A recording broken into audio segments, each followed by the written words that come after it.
I'm a little lost and confused. A little bit lost and confused. Bum bum bum bum bum bum bum.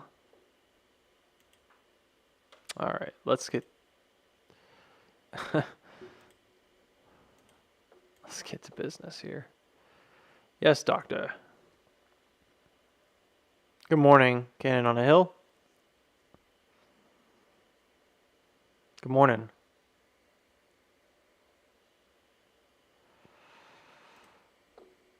Oh man, yeah, man. I'm a little bit lost this morning. You guys are like, what? It's not actually about the price movement. I'm I'm a little bit lost about the options chain right now on AMC. They did something because I don't know what they did. Yeah, maybe that's all there is to it.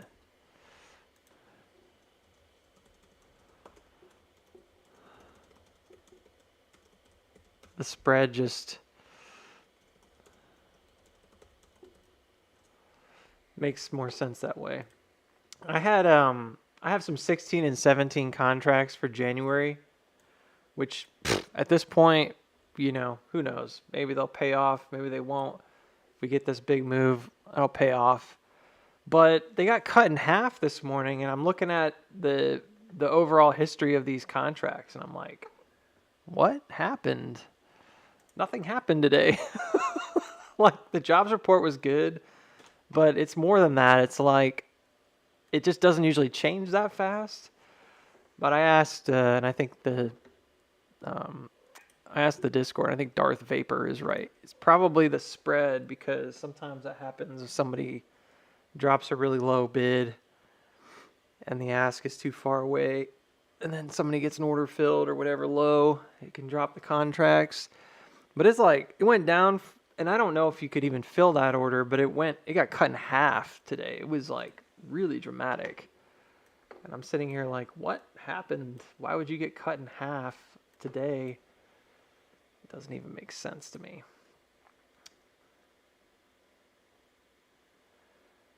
Ah, man. So, here's what we're going to do today. I'm going to putz around a little bit. All right. So, if anyone thinks AMC is going to go past 450 today,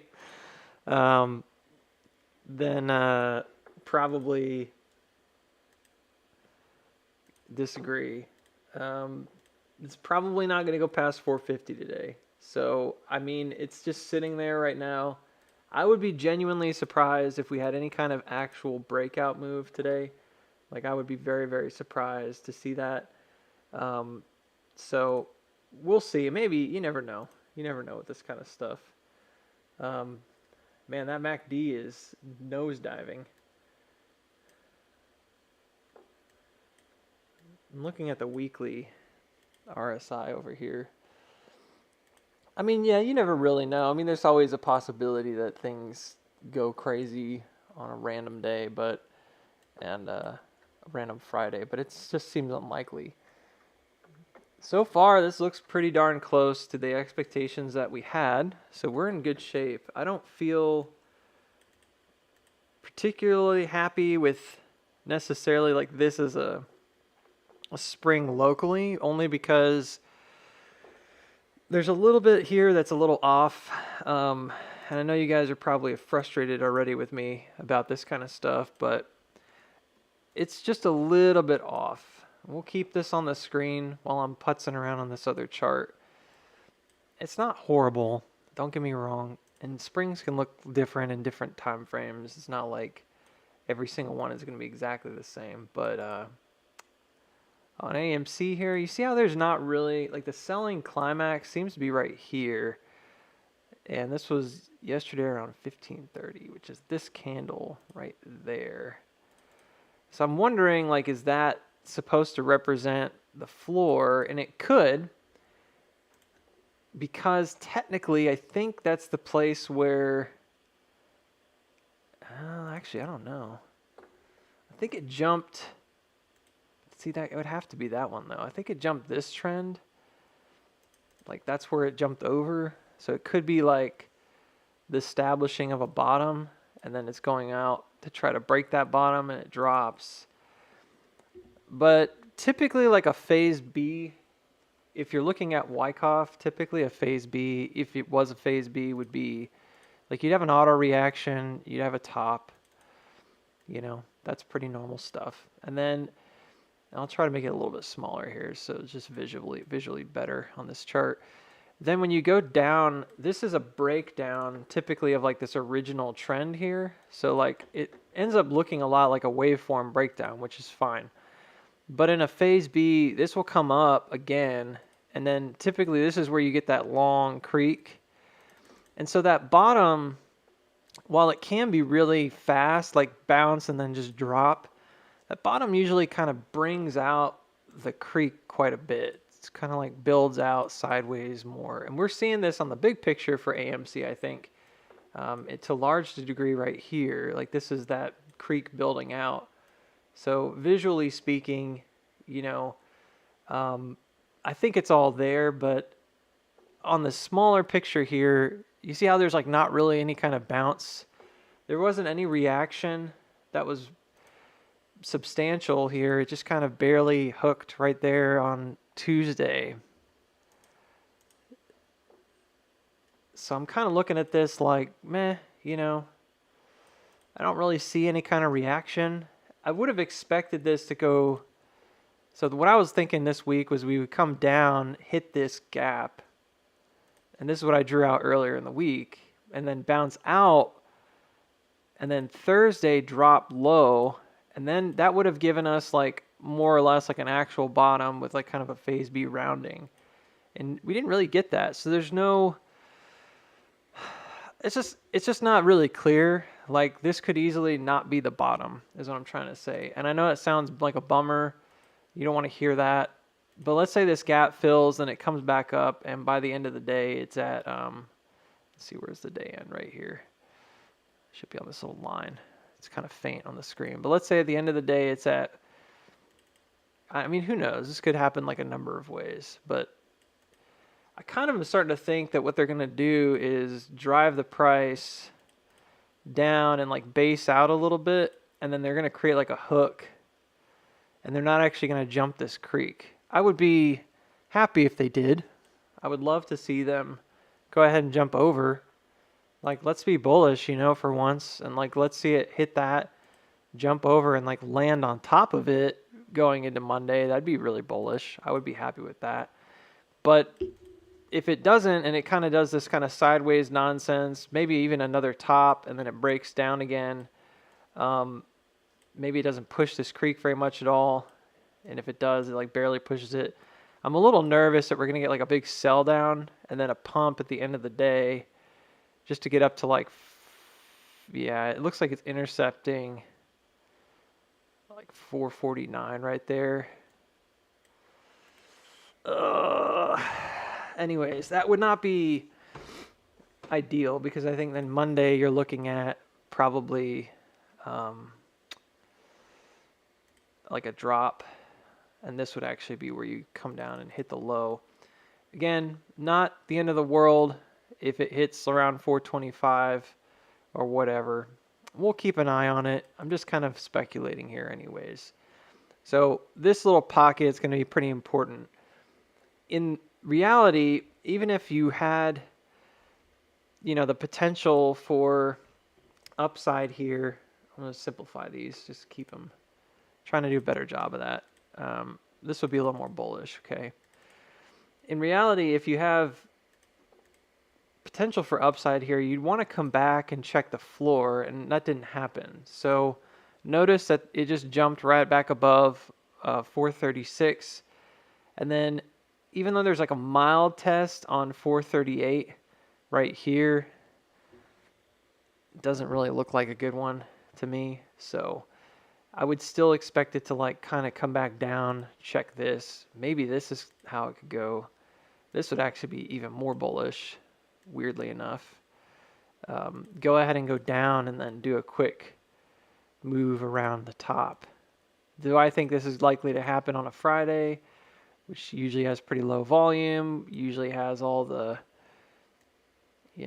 option sellers out working hard to get their contracts to stay where they want it to stay?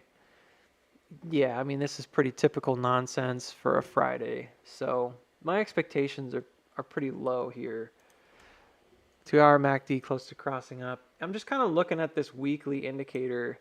So I had a conversation yesterday after I got off the stream.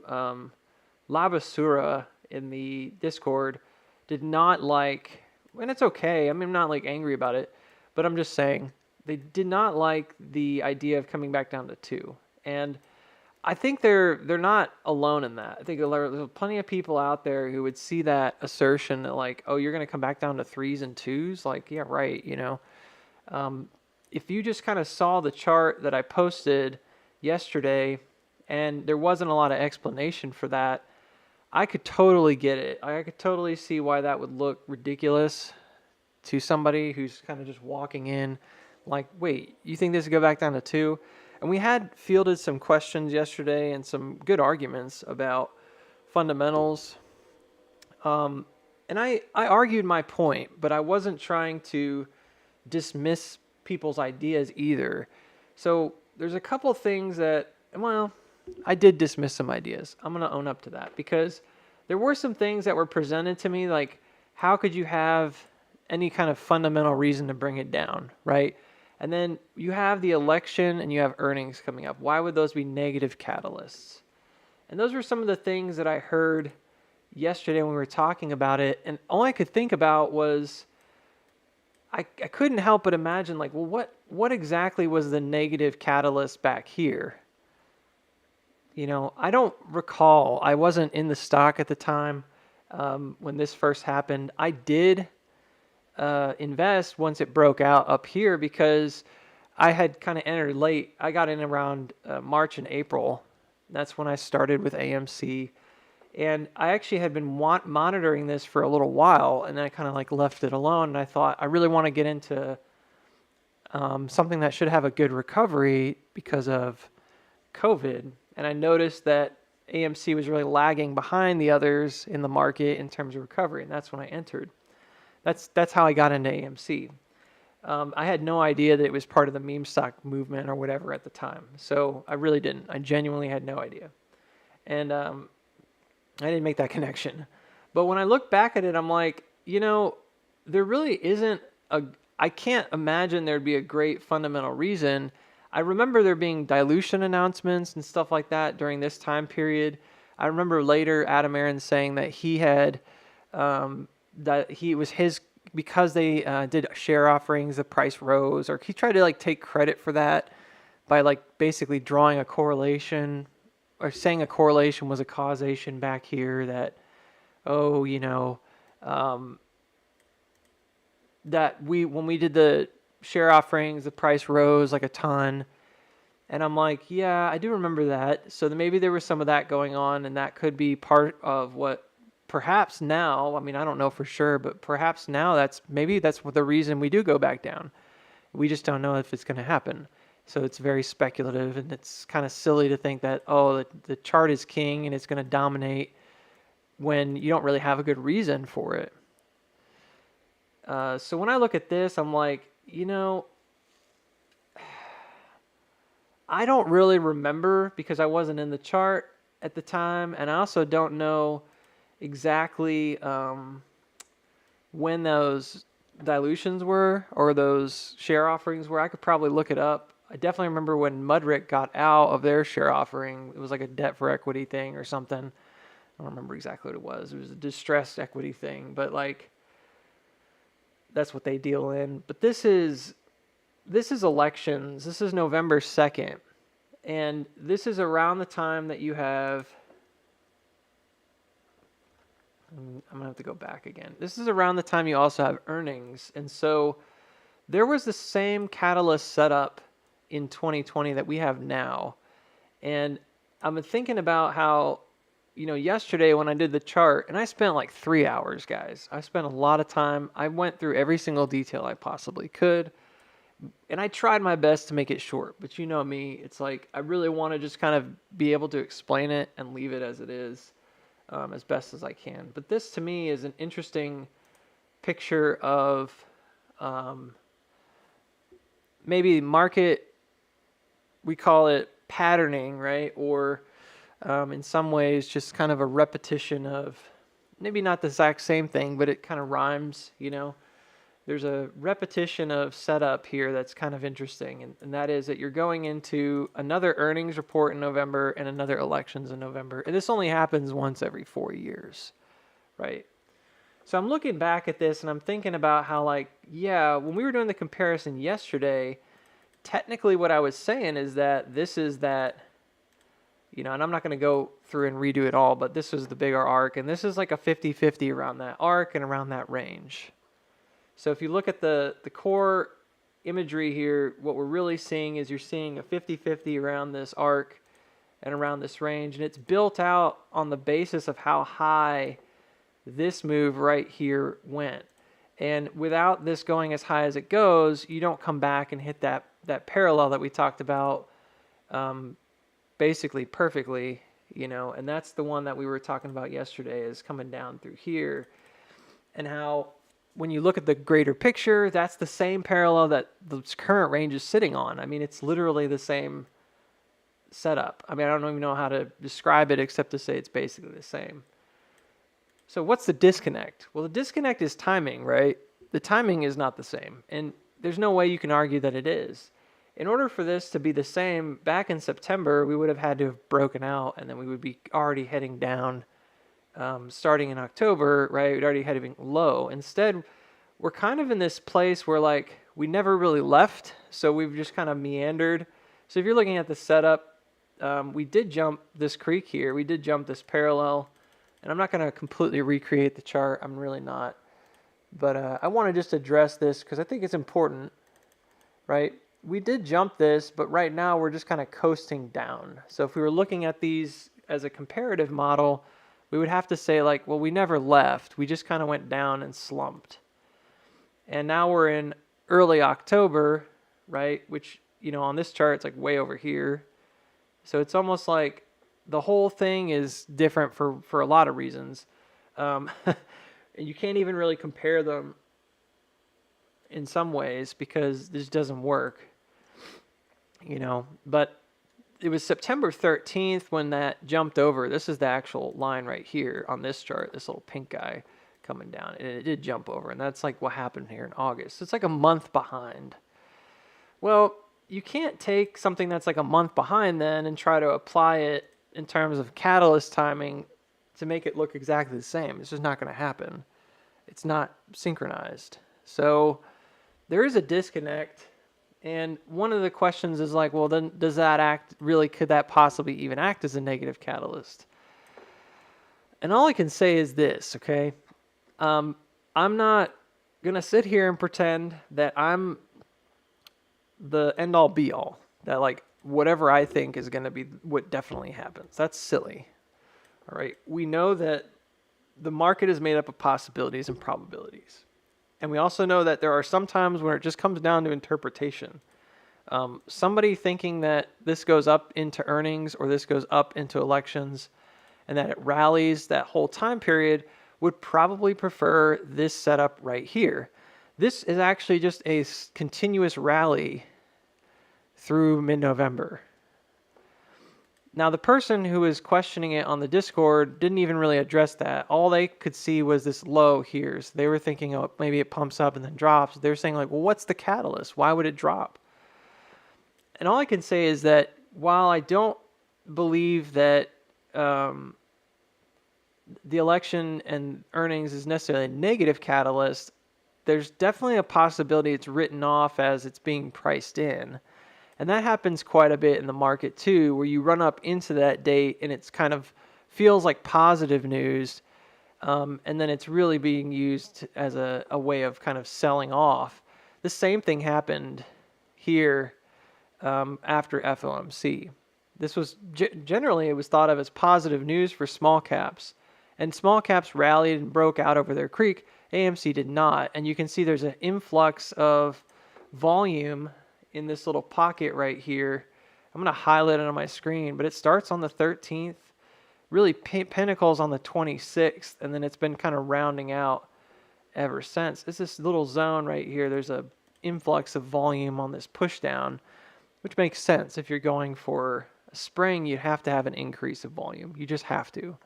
That's the whole point of it. If you're going to do a spring action and it's going to be successful, you'd have to bring in the sellers and then see what happens. So otherwise, it's not successful, right? And it happens every time there's kind of a spring dump. You always have like an increase in selling volume, right, during the spring action. I don't know if it's enough, but it's there, and there's a ramp right here of that volume coming down in that weirdly controlled looking drop down. So I guess my point being that if the argument is, hey, how could that be a negative catalyst? I don't know if I can debate that.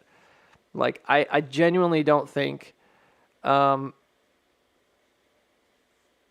I could make that argument. Like I don't think I could make an argument that it's somehow negative. You know, if earnings beats, and it probably will, we've been consistently beating almost every time now. Even when it's kind of a low ball, we've been kind of beating those low ball estimates. It's been positive. But I mentioned it yesterday, the market's future looking. So the idea that you're gonna run because of something positive, usually it's not quite that simple. Most of the time, the sell the news mantra is very true, because you have to understand, and I think most of you do, and I talk about it a little bit here and there, is that there's a goal in mind for these operators. These are the people that are basically putting enough money in this chart to keep it where they want to keep it and or move it where they want to move it. And when I say they, it's not some ambiguous figurehead. It's very specifically like the larger institutions, and we know who they are if you go to the 13F filings. Vanguard I've talked about a lot. They're one of the heaviest in this. They're probably the ones in control. BlackRock shortly behind them. We've got Mudrick now and a couple others that have got like 20 million plus shares.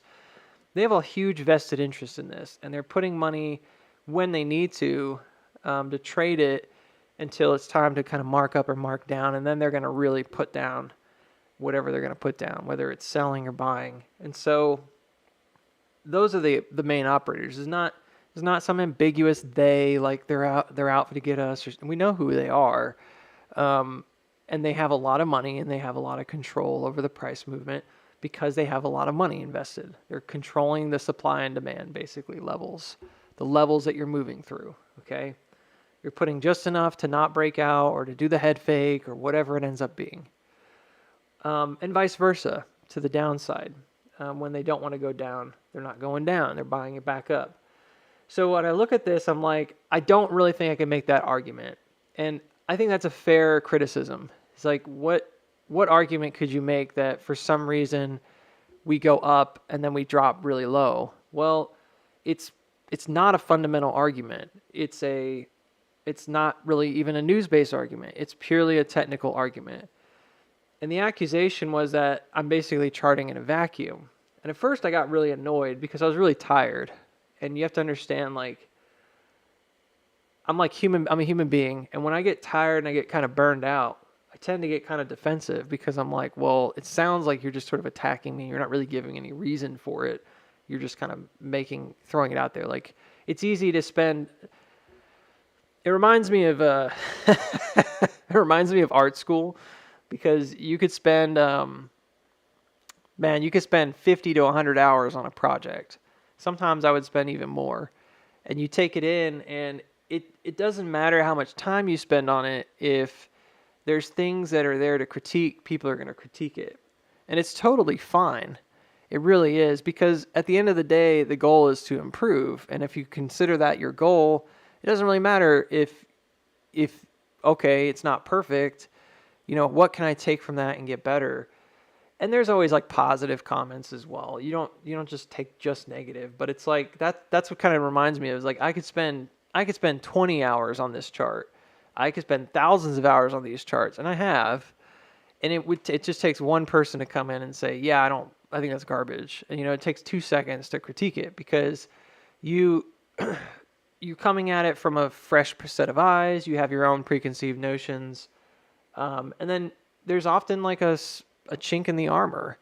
It's not perfect. And one of the chinks in the armor here would definitely be like catalyst events. There's no strong understanding of like why this would happen from a catalytic standpoint, except for maybe the election results are not what it was expected. Something in the economy changed. A war broke out. That's what's happening right now overseas in Iran and Israel. They've been doing missile strikes and stuff. It's getting serious. It's like a regional war now. There's things like that sure, like that could affect the market. There's these ideas of maybe possibly dilution of share offerings, whatever. The thing is like, I don't really find, in my experience with AMC, I don't really find that it matters that much. I don't know if it's because perhaps to some degree there's an element of knowing, like somebody already knows there's a possibility that something's going to happen. Let's say, for example, somebody already knew, you knew that Adam Aram was going to likely dilute again. Like he was likely going to do another share offering for some reason. And you had this kind of inside knowledge that, yeah, after earnings, he's going to do a share offering. What would you probably do as an operator? Well, if the goal was, I want to go ahead and get lower, you might say like your immediate response might be, well, I think he just sit there and then dump it. Sure, use that news. But a lot of times we see that distribution happens with first pumping it up. What if they want to like get the shares sold off higher and drop it lower?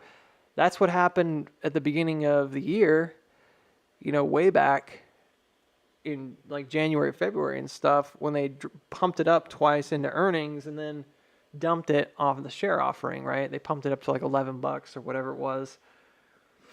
And that happens like all the time. So sometimes what we see again in the setup, and that's exactly the way it was set up. It was set up as an accumulation. I'm talking about this time period back here. It was set up as an accumulation down bottom. This was in September of 2023. I said January, but I guess it was farther back than that. That's wrong. They did the same thing here as well. They pumped it up into earnings, and then we got another dilution announcement. So it happened twice. But this one specifically was back in September. Yeah, a lot of it's just reaction to this big drop, but they set up specifically into earnings, And you might say, well, they didn't know, they weren't sure. I don't know if they did know or if they weren't sure, but this certainly sets up like accumulation, and this does not. This did not follow through very well at all back here. This was back in October of 2023. And if you were here, and a lot of you guys were, you remember, like I remember thinking like it came too high and then it dropped back low. And I was frustrated because I couldn't get out of I thought it was going to head and shoulder and maybe head down to 6. And there's even other people that were like laughing at me about that because they're like, it's not going to go down to 6. You know what I mean? This is the same kind of thing we're talking about right now. It's like, oh, I think it could pump up and then drop down to 2. And people are like, no, I don't think it's going to happen. It's like, well, look, man, I hope it changes. I really do. And I hope that the news isn't there and it just changes the direction the operator wants to go. I could also make an argument that, and I didn't make this argument yesterday at all, but we've talked about this before, you could make an argument that this is an LPS, last point of support. I mean, if it hits the gap and then it never comes back. I put this little orange guy over here just to kind of represent that, but it could be in a number of places, and it's very possible that it hits like the gap fill at 290s or whatever, and that's it. It bounces out, finds support again up here in the 350s, and it just takes off, or doesn't even get to the gap fill. Maybe it doesn't come down that low, and it has an LPS, but we don't know that, right, until we get there. I leave that door open, but when you look at the chart, it doesn't look like I'm leaving that door open. It's really right here. I have it on the chart.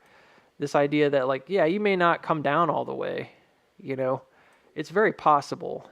So when I look at this big picture, it's not like a one size fits all, has to be this way, it has to be that way. And then I also had people yesterday who were saying, well, I don't think it comes back down. It goes up and it just keeps going up and then it comes back, a bit differently. Listen, I'm with you on that too. This isn't damage control, okay? I've mentioned it a couple times. The P&F target's up here at like $16. $16 is higher than it really, quote unquote, needs to go for this setup. If it goes to $16, it's possible it doesn't ever come back below like 5. It could be a very different setup at that point. And all I can say is that I don't know whether the catalyst will be there or not, but I do know that oftentimes it doesn't really matter. Like if you had seen this setup the way it was going into earnings, it wouldn't make any difference to you whether or not earnings and elections was a positive or negative catalyst. It's kind of like, what is the chart doing? It's going into a bottom, and then it's probably going to try to hit a spring if it needs to hit a spring. The election result and the earnings report really are just used, I guess, is the best way to put it. Like the news is kind of used to drive the price action, but maybe later on you could look back and think like, well, this was clearly like a positive catalyst, but during that time, it drove the price back down. It like pumped it and then distributed. So if you were like looking at this like, well, earnings and so back then you would have looked at it and said, well, if earnings and elections are going to be positive, if you think they're going to be a positive catalyst, why do you think it's going to pump and then just stop and then reverse? Like what was it back here in December that caused us to dump back down? I would love to know. Some people are going to be like, that's when the dilution was. Well, okay, that's fine. But again, retrospect 2020, right? Hindsight's 2020 here. You look at it now and it's like, all right, phase B bottom spring. I don't really see anything else. And even if that was like a negative catalyst right here and that's where the offering was or whatever, and you guys are like, that's where the offering was. That's where it was completed. I would look at that and still say, okay, like I don't see how ultimately like any of that played against what was going on. If this was a positive catalyst, it didn't take the stock up and keep running. There was a positive maybe followed by a negative or something, and then that's that. So it's like you look back on it and it's like, I don't know if it's a chicken and the egg kind of thing, maybe, where I don't think it's always predetermined. But if liquidity needs to get down here, it will get down here. And if you don't think that, then we're just going to always disagree about it. Like that's all there is to it. And that's okay. It is okay. I would rather have people who are my friends but can disagree with me, and say like, there's no real benefit if everybody agrees. If everybody agrees, it's like, what good does that do? You know what I mean? We're gonna just sit here in an echo chamber and all agree about the direction of the price. That doesn't really help. So I'll debate with people who are willing to have healthy debates, and I'll argue my point because I spent a lot of time on it, and it makes sense to me. But like, I get that this looks like a great deviation. In truth, this isn't much of a deviation from what I already expected. And I don't know how many times I have to mention that, but it really is very similar to what I've been talking about all year. Like, but specifically like since about before summer, I mean in springtime, I didn't imagine that this could this would necessarily just take off and then keep taking off. I figured it would come up to this creek at some point and then maybe have a turn back down. And you can go back months and months and you'll see very similar kind of ideas that I was presenting. And that maybe that's a little dangerous because it's like, well, do you not have any other ideas? Do you think it has to be this way? You keep talking about how you don't think it's predetermined, but then you have like the same idea. Well, if I could find evidence personally, and I've looked at other people's claims, it's not that, but if I could find evidence that suggests otherwise, then I would probably change my idea. I haven't really found any evidence that suggests otherwise. That's the problem that I'm having right now, is like, I look at the chart, and it's kind of like the end of this little rant for now, but like, I look at this chart and I'm like, yeah, I don't really have any evidence that suggests that's somehow not possible. And I haven't seen anything to me, outside of like a few things here and there. Like, here's an example. One of the examples that you might argue is that, what about that 200? Technically, in 2020, the 200 SMA was broken on that second push-up, but it didn't break very much. It broke like for a little bit, and you could see it pushed decently high above it, but pretty much the whole action, this is way back here in August of 2020, pretty much that whole action was distributive anyways. But it pushed out. It ended up being kind of a whip around point maybe for this bottom to top. And then it ends up dragging it back down through it pretty quick. But the argument might be that, hey man, the setup this time is pretty different. We're really riding on it. And it seems like a stretch to say we push out high above it and then come all the way back through it. And I would say, yeah, sure. I could see why someone would say, oh, well, if I push out here and come back down, I'm not going to break that. But I also look at this and think, well, again, we've built up enough cause to get up pretty high, and all they need to do is instigate a sell-off. And if they can sell down through that 200, it's going to be pretty much like a 50-50 spin around 485, which is probably where that 200 will be by the time we got down here. Like, it doesn't really show me. So that's an example, right? Of like, yes, I see that indicator. I see that EMA. I could see why someone would look at that and say, I don't think it's going to do that and then go all the way back through. I totally get it. But then I look at the past and I'm like, they've just used those things to distribute all the time. Like, this is not the first time this has happened, and it's not going to be the last time. The same thing occurred back here in August of 2022. We spent a lot of time above it. It almost looked like it was going to hold, right? And no, there's not some huge extension. But the concepts of this are very closely tied to creeks. They're very closely tied to where that support and resistance ultimately is, so on and so forth. So I look at this and I'm kind of like, meh. That to me is not a strong enough argument against this concept that it could come back below. And it kind of adds credibility to it, because when you look at the big picture and you see that push up and then the way it reacted under that 200, the 200 positioned itself on and near that midline here in December of 2020. It ends up acting as the rejection point right there. Okay, so it's in a very important spot.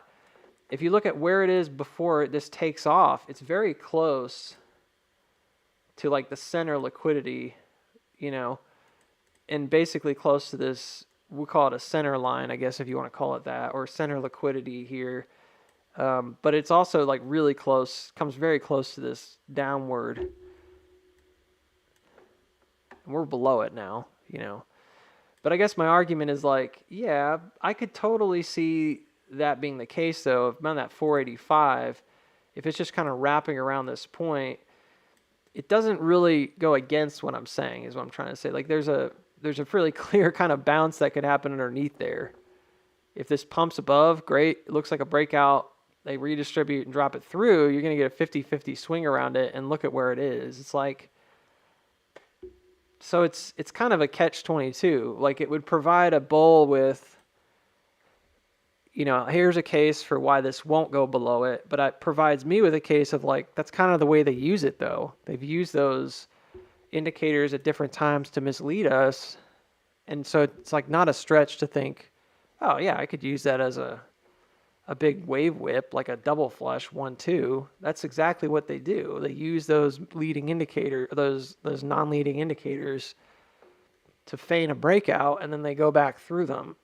So it's a very difficult place as a trader to be, and to sit here and say like, I think this has to happen is kind of it's based on my ideas about liquidity.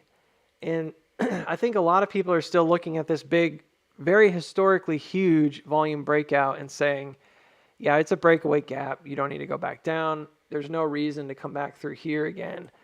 And I just kind of look at it like differently, I guess, where I'm thinking, I think that they dipped down into that low liquidity, and I think they found buyers down here. And that is exactly the reason you go back. They found a lot of buyers down here. They found this to be a really adequate floor. And so then I look at this push out and I'm like, where have we come back and tested the floor? And that requires, I should say, that you look at this as like a big range. Like this is the walkthrough of the new range, and then this is kind of navigating it. They didn't find a huge amount of buyers. It wasn't horrible, but they didn't find a huge amount of buyers here. They clearly found enough that they decided to go back and trade the $5 level a lot. We haven't yet traded high again, and that might be, again, another reason why you might think, hey, I think it's going to do this like halfway point thing. Maybe it comes back up and trades this region again. Maybe there's a desire to do that. When you look at the whole thing, it's not hard to imagine this as a huge range, because I think it is. And then I'm asking the question, do you think this is an auto reaction? And I think it is. I think it's a massive auto reaction back up to where the first sell-off, the hook happened, right? The preliminary support, and that's typically what an auto reaction does. So the rest of it's just, how would you interpret this range? Do you think it's a V bottom? Do you think that it's going to have a wave up and then distribute? There's no question in my mind about that part. Like, this will come back up and it will test this, in my opinion. That's not a question I'm trying to answer right now. Like, I really genuinely think it will. But the question is maybe when. When does it do that? Does it avoid doing it completely now and then go back way later and push up really high? Why? Because this is establishing it has to establish a trajectory, and what we haven't done is we haven't hit that as a resistance yet. So that wave is incomplete. It doesn't show it as a resistance yet. And if you're going to do it within the range without breaking out, you only have so much time. It leaves the range over here, y'all. Like that's really what this represents in November, is like, this is when it's gone. Like, it exits this range completely right here. And it exits the creek right here.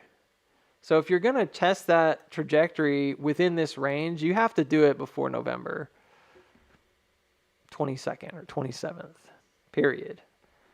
Otherwise, you're not going to get the check. And we haven't done that check. So maybe it doesn't do that. Maybe it saves it for the breakout later. But from what I've seen on AMC, it typically doesn't do that. It typically does it within range. And in the worst case scenarios, it does it as a distribution, right? Which means it could come up later and then redistribute if it just pokes above way later. That's almost always how these ranges set up. It's not that complicated, really isn't. The initial wave is the turning point. Is it turning up? Great. It's going to do this. It's going to generate checks to the upside. And go look at a Wyckoff schematic. You see the exact same things playing out. And that's why, silly as it may be, that's why this kind of stuff, when I look at it in retrospect, when we go back and we look at these things, it's like, yeah, that was the check here. You can see visually you can always see visually like where those tests are. They're always there. Like, here's another one right here. You can see those trajectories, and they're pretty much all the same coming down here. If I remember right, they're basically all the same level. They just kept doing it over and over again, right? Like the parallels, they're all basically the same. the same angle even. So the waveforms don't really change that much. It's just a matter of where does that check happen. So we're talking about, okay, we've already had the push up, we've broken through. Where's that secondary test? Where is it at? If it's not there and it hasn't happened yet, then it's going to happen. It will. It's always there. I think that to some degree, maybe there's a sense that, and this one has like 2, right? This has a UTAD. There's always a sense of like, maybe that TA can't tell you the whole story. And I agree with that. But at the end of the day, there's consistency in the market. So when I look at something like this and I think about what's going on, I'm like, yeah, I don't see it. I don't see the check yet. I don't see it happened yet. And that's kind of what I'm banking on. Like I have personally invested positions to bank on this move back up to 10 to 13. I said it when we first came up here, that it wasn't really high enough. It didn't really check any creeks. There were 2 targets. One was like 14, one was like up near 16, which is closer to this top. A lot of those trajectories were not met on the first run up. You got this breakdown. You have a wave and it's missing that test. So how does this catalyst work into all of this? I don't know exactly. But there's been plenty of times, again, where it doesn't necessarily have to make sense. The same thing happened back here with a push up into December. Some people probably look at that and just say, oh, Santa rally or something, right? Like, whatever. There was elections, there was earnings, so on and so forth.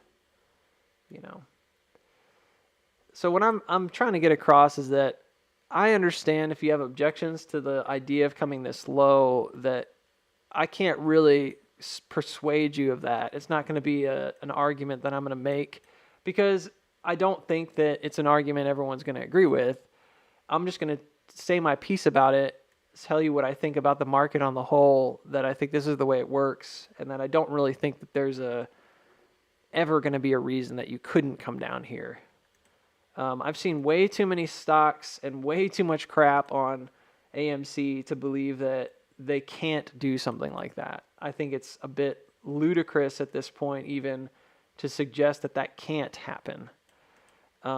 It's a different thing though when someone's saying, well, it's not that I think it can't happen, I just don't think it will happen because, this. That's a good argument. Make that argument. But don't tell me like it can't happen.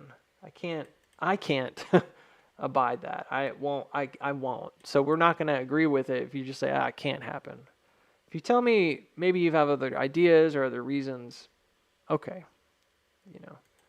We can agree to disagree, and then we can explore each other's rationale and then go from there, And like I said, at the end of the day, I'm not against the idea that there could be a buyback in up here. It may not play out the same way. This is just an example of an M-cross that succeeds. And when we talk about those, we've done it multiple times. We talk about the idea that sometimes when you're looking at these, it's easy to forget that there's an S-curve possibility of jumping a creek that then just continues, right, after a backup. That's essentially what's happening on IWM. That's the argument we're making. What we're saying right now on IWM is that back on the 13th, it already made the jump, and it's going to potentially just make an LPS and right here and then continue. That's jumping the creek, comes back to check it, and then it continues. That's been my argument at least for a couple weeks now, really since before FOMC, so almost it's going to be coming up on a month soon because I thought it would come up and then come back down. And that same concept would be here, like pushing up, coming back down, and checking the creek, but not breaking below it again, not plunging below it. And if you did plunge below it, guys, it's going to instigate a sell-off. That's the catalyst, in my opinion. So these are all possibilities. This is like a really important region at 485. It's an intersection, I think, that we've talked about so much. It's going to be the same kind of thing back here. Like, you're going to have a lot going on in this little pocket. If we can get this move and then we come back, it's going to be a hugely important zone for any kind of future movement right in this little pocket. So when I drew the creek out, I kind of had it flattening out right here because I think it's going to be the same zone. I think it's going to be like that 485 mark. So it kind of comes down right now, but if it breaks out, it should flatten here. And that would look good. Okay? All right. I don't want to do the whole thing all over again today. I just want to address that I'm totally comfortable with people critiquing stuff. I got a little irritated yesterday in the Discord because I felt like someone was trying to, like, I don't know, pull on strings or something. And it just didn't feel like a genuine debate to me at the time. I was really tired. So I just said, you know what? I got to stop for now. I need to go do other things. I talked about it for like 4 hours yesterday. That's enough for me. Yeah. So this is going to be a super critical level for any kind of support, resistance, breakdown coming backwards should we get there in the future. Okay. I wanted to kind of putz around today and try some new stuff on the chart, specifically on the big picture, but for now, let's just kind of go through let's just go through the group here. So right now, AMC's at 438. It pushed up this morning, got close to 450, dropped back down.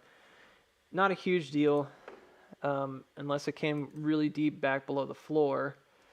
It does have that appearance, like kind of the way I drew it, that it's trying to come back and maybe check something. It came a bit low, and I'm curious. It looks a little iterative, doesn't it? You guys are like, man, you love iterations, don't you, Buxy? Yeah, but is there like a little tiny gap down here? Yeah, there is.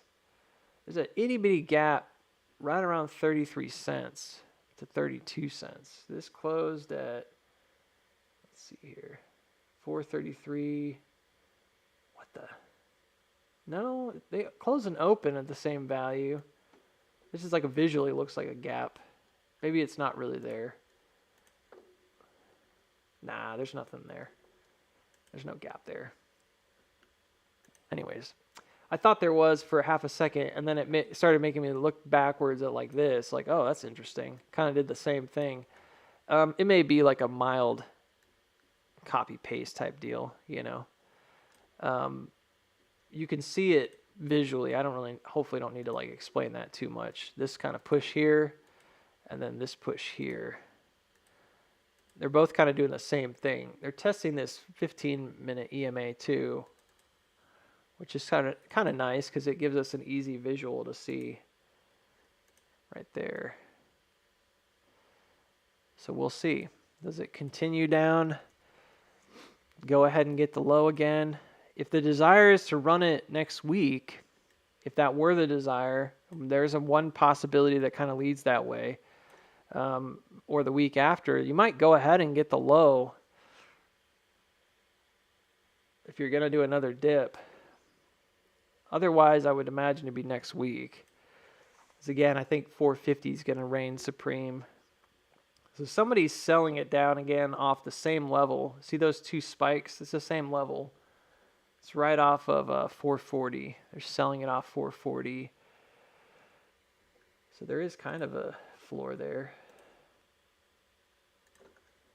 I almost think 440 is the better floor. Well, yeah, maybe.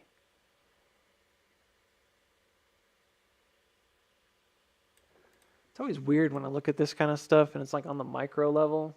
I don't look at these really small time frames too much anymore.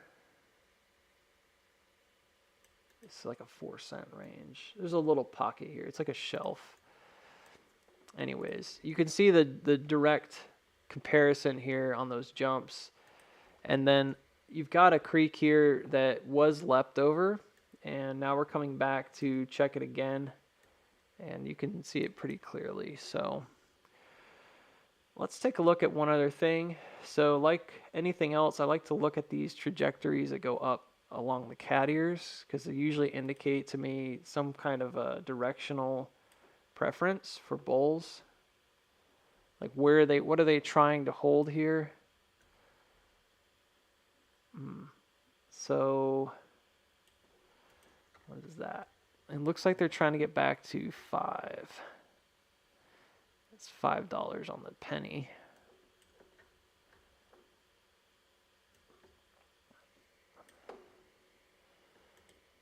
And then we'll check out GME in just a minute, but it's not moved very much. It's at 21.34. I see that someone requested maybe we look at SPY, maybe WTO, maybe MPW. We'll go through the ringer here, but we'll look at SPY right after IWM. We'll do that next. I'm not seeing a lot of reason to jump over to GME right now. It's kind of just sitting flat. Same with MPW.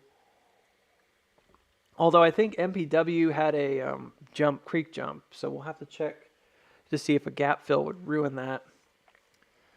I'm really curious about this level right now, so I'm going to take a look. It looks like 501 or 502, and I'm going to guess it's 501. So there's a positioning here that's aiming towards 501. And then I think the next one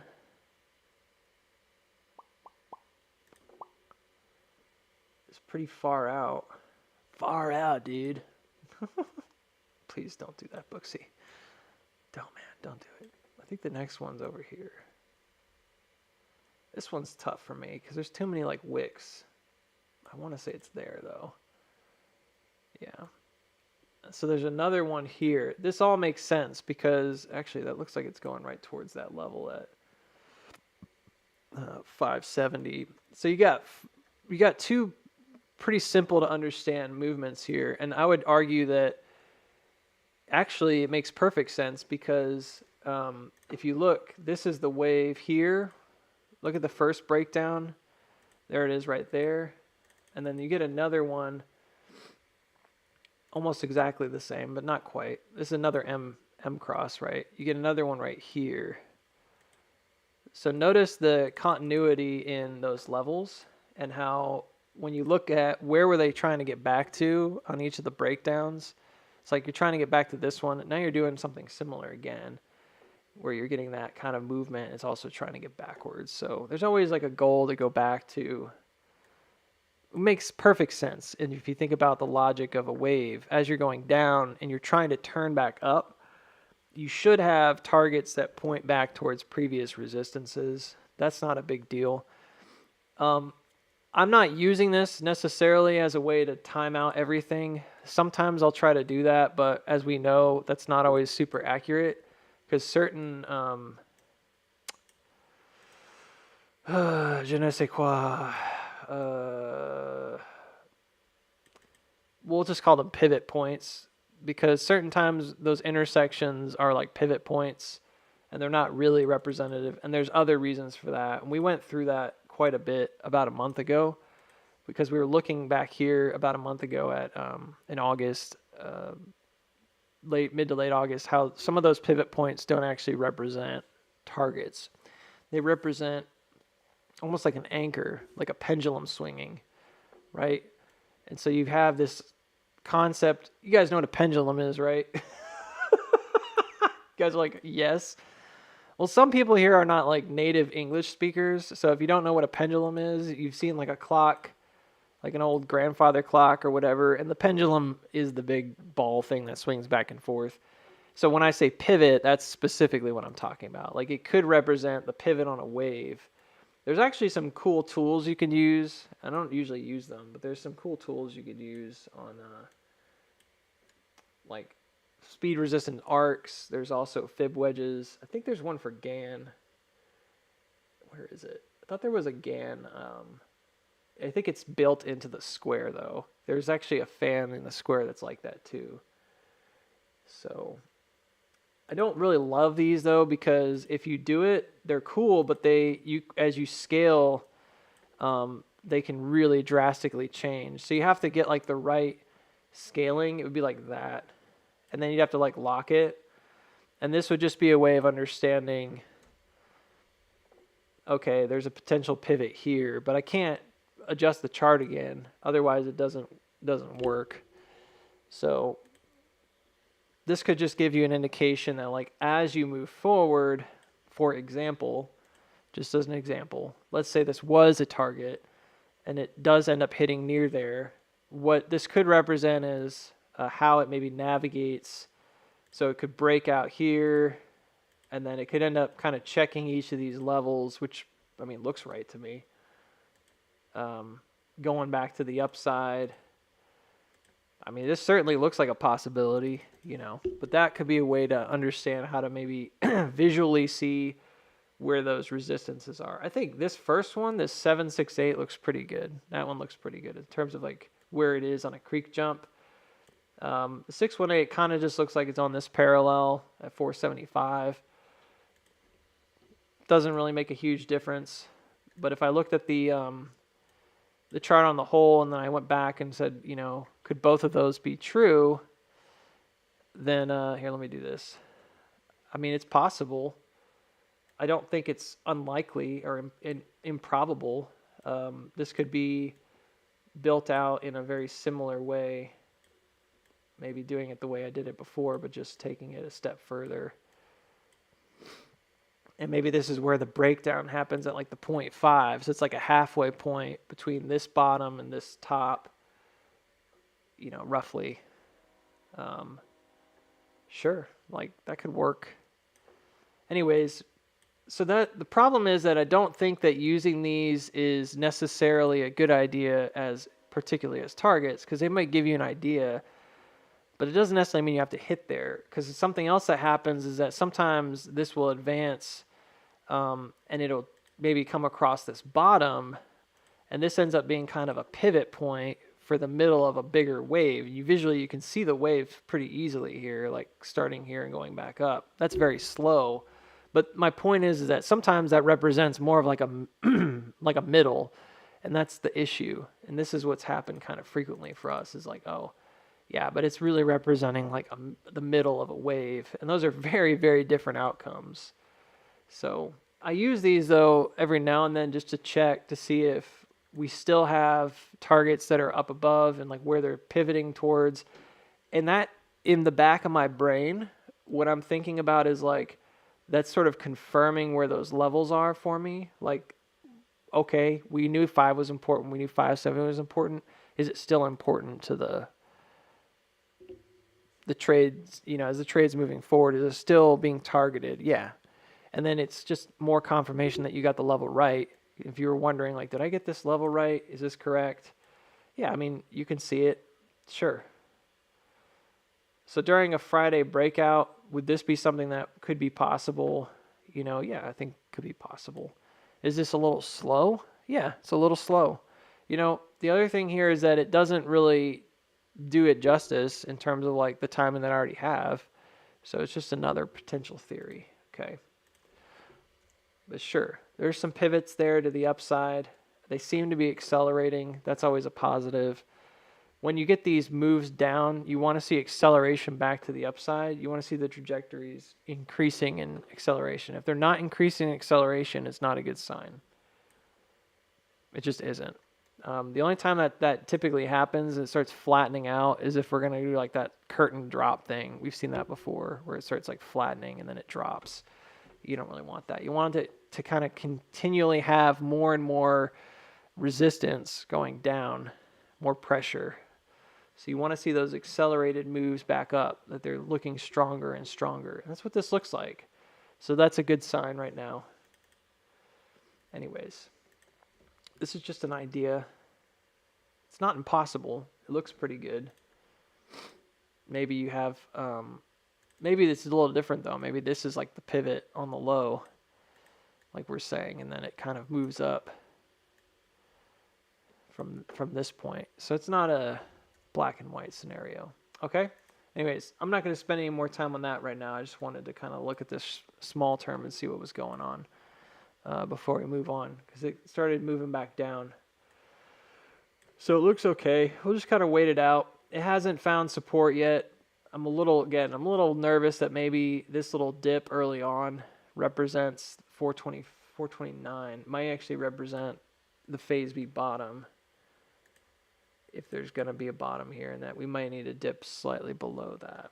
And then there's a trend coming up, but that's not really a trend. It's more like the arc. I think that's where we're interacting right now with, I believe that's where the creek is on the whole. Like the big, big, big creek is like right here in this pocket where it should be, you know, which is good.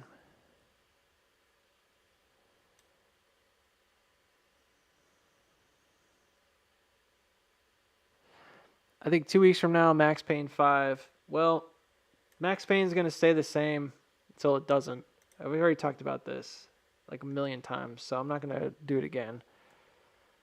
But they're not going to tell you that the stock is running. So you need to think outside the box there. Like if you're only looking at max pain like 2 or 3 weeks out and it still looks like it's sitting in the same spot, like so what? So what? I mean, technically like 2 weeks out, if this ends up being around October 31st, this could all happen in 2 weeks. You could be back down to 5.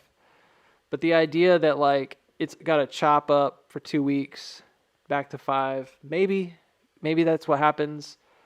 But I've already said it once, and I hope that we can learn our lesson from this, because I'm getting kind of tired of the max pain, the max pain argument. Like when you're range bound, max pain is probably going to dominate pretty heavily. When you're in a markup, max pain means jack diddly squat. I almost want to curse there because I feel that strongly about it. It means nothing. Like it does not matter. There is never going to be a max pain that is going to tell you that it's about to explode. And there's never going to be a max pain that really gives you a strong sense of direction, unless you've just kind of like completely overshot it, in which we did here, and then maybe you come back down. That's it, man. Like you're not going to get it broadcasted. They're not going to say 2 weeks out, tell you that the price is going to be at $10. That will never, ever, ever happen.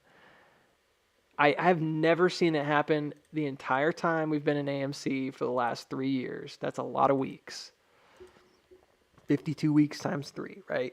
150 plus weeks. I've never seen them announce through Max Payne that they're about to run the stock. So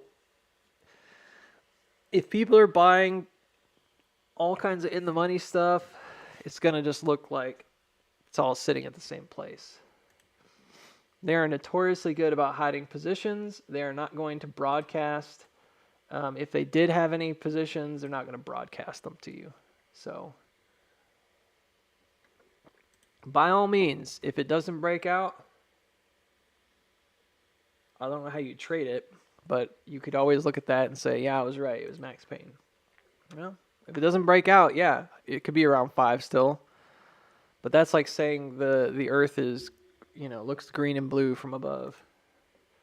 Some of you guys are like, I'm colorblind. It's never green. All right, whatever. All right, I'm going to check GME for a minute. Pretty sizable gap here. It looks like it closed at 21.21, and I don't think we've come back that low again. It kind of reads more like an up thrust.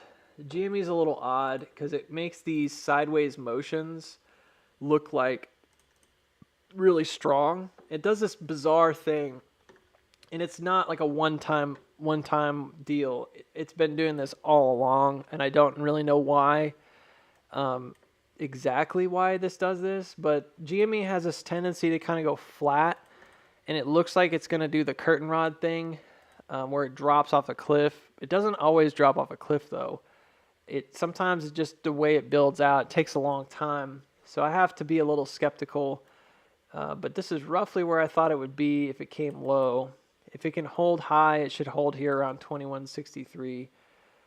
To me, this looks, at first glance, again, like I said, it doesn't necessarily come low, but at first glance, does it look like a sign of weakness? Yeah. Because this is the auto reaction back here. You see how it came back up to test? This was back at 2176. So it auto reacted back to the upside to 2176. Immediately comes back down and makes a new low as if it's making another selling climax. But then it does this weird thing where it kind of pivots and goes down. And so you have to look at that and say, is it in and of itself, is that a range that's got like a spring or something? Or is this just like a, I mean, what is this, right? Or is this part of like a bigger range? And in which case it's a sign of weakness. And so there's a kind of a double sign of weakness here where it kind of pushes down and then immediately pushes down again. And there's a strong second reaction that happens. So it'd be easy for someone to look at this and say auto reaction phase B top, but then this middle portion looks really ugly if that's the case. It looks like a sign of weakness. So for now, I would suggest that it looks like to me that this look is trying to potentially come below this marker, which is 2127. Intentionally so, because I believe that's where that creek is. So I kind of have it drawn outward, but let's just pull this down so it matches, because I think that's fine. It just looks like it's a little too high on this time frame. It probably looks better on like the hourly or 2 hour, and I just need to adjust it a little bit. That's really where the creek is. So it looks like it's trying to push down through it. That's what it looks like to me, and that was a little bit of a spring back up, like, oh, we're trying to push low and then boom, get a big reaction, pump it back up. If they can instigate sellers and it comes back down to gap fill, it's going to be below the creek. That would act as essentially like a head fake. If it comes back and fills this gap, it's going to be below the creek. There's no doubt. So if it doesn't find support here, it's in a bad position. It's likely going to drop decently far. That looks okay. It needs to find support there. Yeah, it just looks like they're trying to bring it down to like this lower range, 21s. Yeah, so when we came up here, man, it's another one of those instances where it's like you don't think it's likely going to happen, but you have to take into consideration the possibility that this is going to essentially like capitulate and come back down, that this is like your bottom and you're trying to make that spring happen. It's really mild, and I don't think it's maybe the best way to look at this, but there's a small tiny dip right before it found a floor here. It found a floor really at like 1950, but there's like this tiny little dip. It goes down to 1931. So I've got this drawn pretty low, but if you were going to come back down and test the floor, you'd come all the way back down to 1931 again. If the goal is to do this, then probably what we're seeing is, again, an iterative motion, much like we saw here, here, and here. And you would have it kind of bounce out, come back up, try to drop low. This one failed to make a new low, so there's that.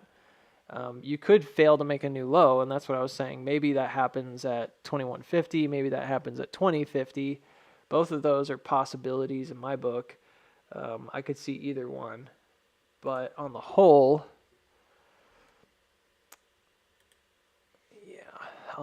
I'm thinking that probably we definitely pushed the resistance, sold back down. We're trying to drop the price again. Volume is really good here, though. It was good on this buy-in, but this was a lot more distributive. A lot of high volume in the top. This one is good on the bottom, which is good. So it's a little stronger on the bottom, off the bottom, which is good. It feels like it's going to try to come down as far as it can maybe today. It's hard to imagine if everything did run on Monday that this could potentially drop. But we originally surmised that there could be a 1 week delay in the AMC GME price action, like there was back in May. A 1 week delay would not kill us. So if the goal is to kind of, wrap the creek, it does a good job of that. This is essentially like a full, 50-50. It's pretty clean. Pretty clean.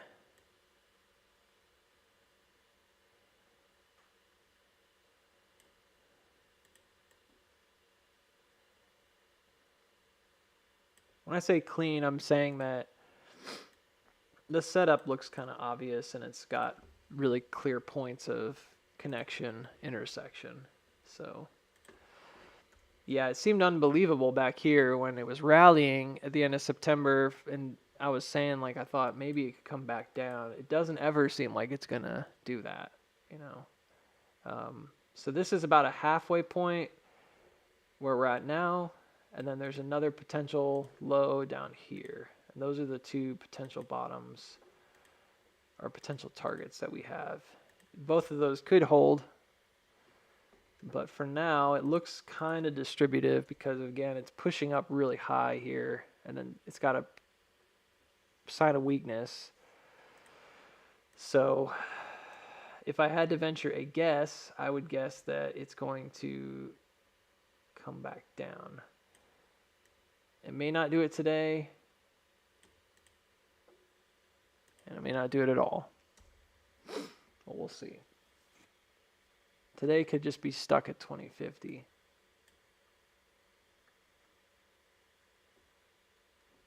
It really is a guess in this case because I feel like a little bit uncertain about it. The motions that we've made aren't very steep here. You know what I mean? Like, it's really not a really steep sign of weakness. We have similar things happen all throughout here, and usually, like, the steeper it is, the more severe the drop, if you're going to pump it up. So another possibility, if it's like this, is that this could be like a wedge. Maybe it's not forming out like a traditional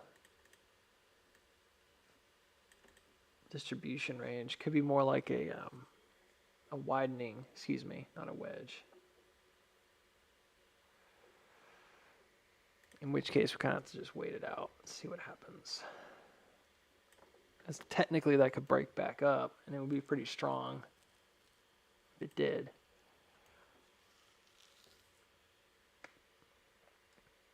So I think if it breaks down, it's probably like more of like a halfway point. We'll find out. All right, IWM and SPY. We're going to do those. Kind of a weak cross up on the 2-hour RSI here. It looks like it's just kind of pushing up. But there hasn't been any kind of grab for support, and we still have a gap. So there was a creek here. It's pink on my chart. It may be a little hard to see because I got a lot of lines going on. Some of these are just me predicting things. So I don't have to keep those. They're kind of causing noise. But basically, like, if it hits this low pocket here, which is what I suspected, that would be a check. It didn't get that low, so I'm a little bit cautious because we came, let me think, came up, auto reacted back to the upside. We checked this ceiling and failed to hold it. We did a totally straight up cat ear right here, drop down. Did another thing right here, drop down. It shrunk. There probably is a wedge here that I wasn't really paying attention to. But I'm going to guess that it's right here, that there's a wedging action down. So this should have a 62% retrace, and it does. It's pretty straightforward. It could be a little bit higher than that. It may even come up to 220, which both of those make sense because one is right here on the creek and the other is kind of where it ended up, which again, to me, I think that's the S curve. I think it's interacting with it. It doesn't give you like an answer necessarily, but it gives you like targets to the upside, and it doesn't really give you much else. So if it's a flag and it breaks the flag, confirmation would be up here above 220. So I wouldn't really look at this as very bullish right now unless it broke 220. I'd look at it as kind of a fake out move until it isn't. Because this wedge doesn't give you enough oomph. It doesn't give you enough push to break this. It's actually quite the opposite. It gives you just enough to kind of come back up and either test the S-curve or jump the creek or push the creek, basically. So the 6.2 is where it would go. It's just enough and nothing else. So it's not quite enough to break out. And then we still have the lower gap down to 211. Because this is taking so long, and I know you guys are like, well, you said maybe takes off next week, Monday. I know. Maybe we need to flush today, you know, really flush.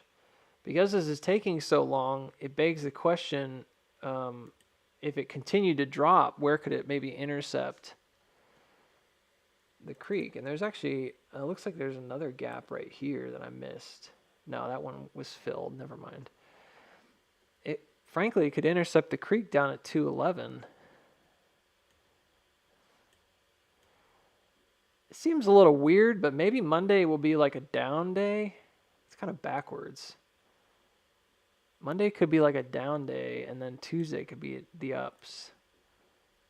Like a turnaround day. I know it seems backwards, but it does seem backwards though, doesn't it?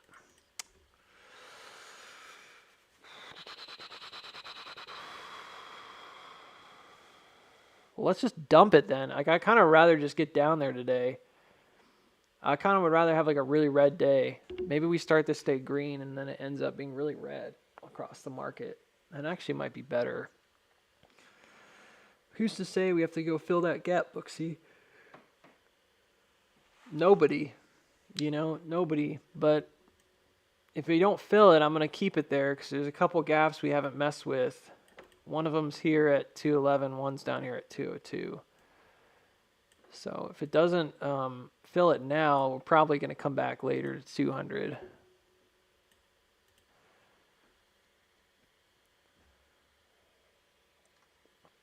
Maybe we won't really go that high and we'll generate like another topping motion. A lot of people have been talking about how they think SPY is overextended. I don't personally think it's that big of a deal. I think that there's a lot of like speculation when you talk about something being overextended. You have to kind of look at the big picture, and I've already made that assertion a couple times. Like, I don't necessarily think it is. If earnings are good and the stocks are making money, it frankly doesn't matter if we think it's overextended or not. You know, if Amazon is growing as a company, if Nvidia is growing as a company, Microsoft, Google, all these big names, Apple, they're growing, they're growing. Like, it doesn't make any difference. GDP is going up year over year.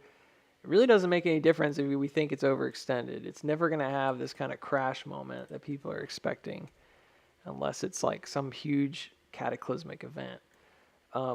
That's because the S&P is a bullish ETF. I mean, it's a representative of the market on the whole, right? If the market's bullish, the market's bullish. Small caps are a little different. They're a lot more susceptible to the change of the tides. They tend to be a little bit longer to recover and maybe can't get overbought quite as much. But they're all the same. They spend more time being overbought than oversold. So that's just basic market knowledge. I don't really feel like I'm saying anything new or special.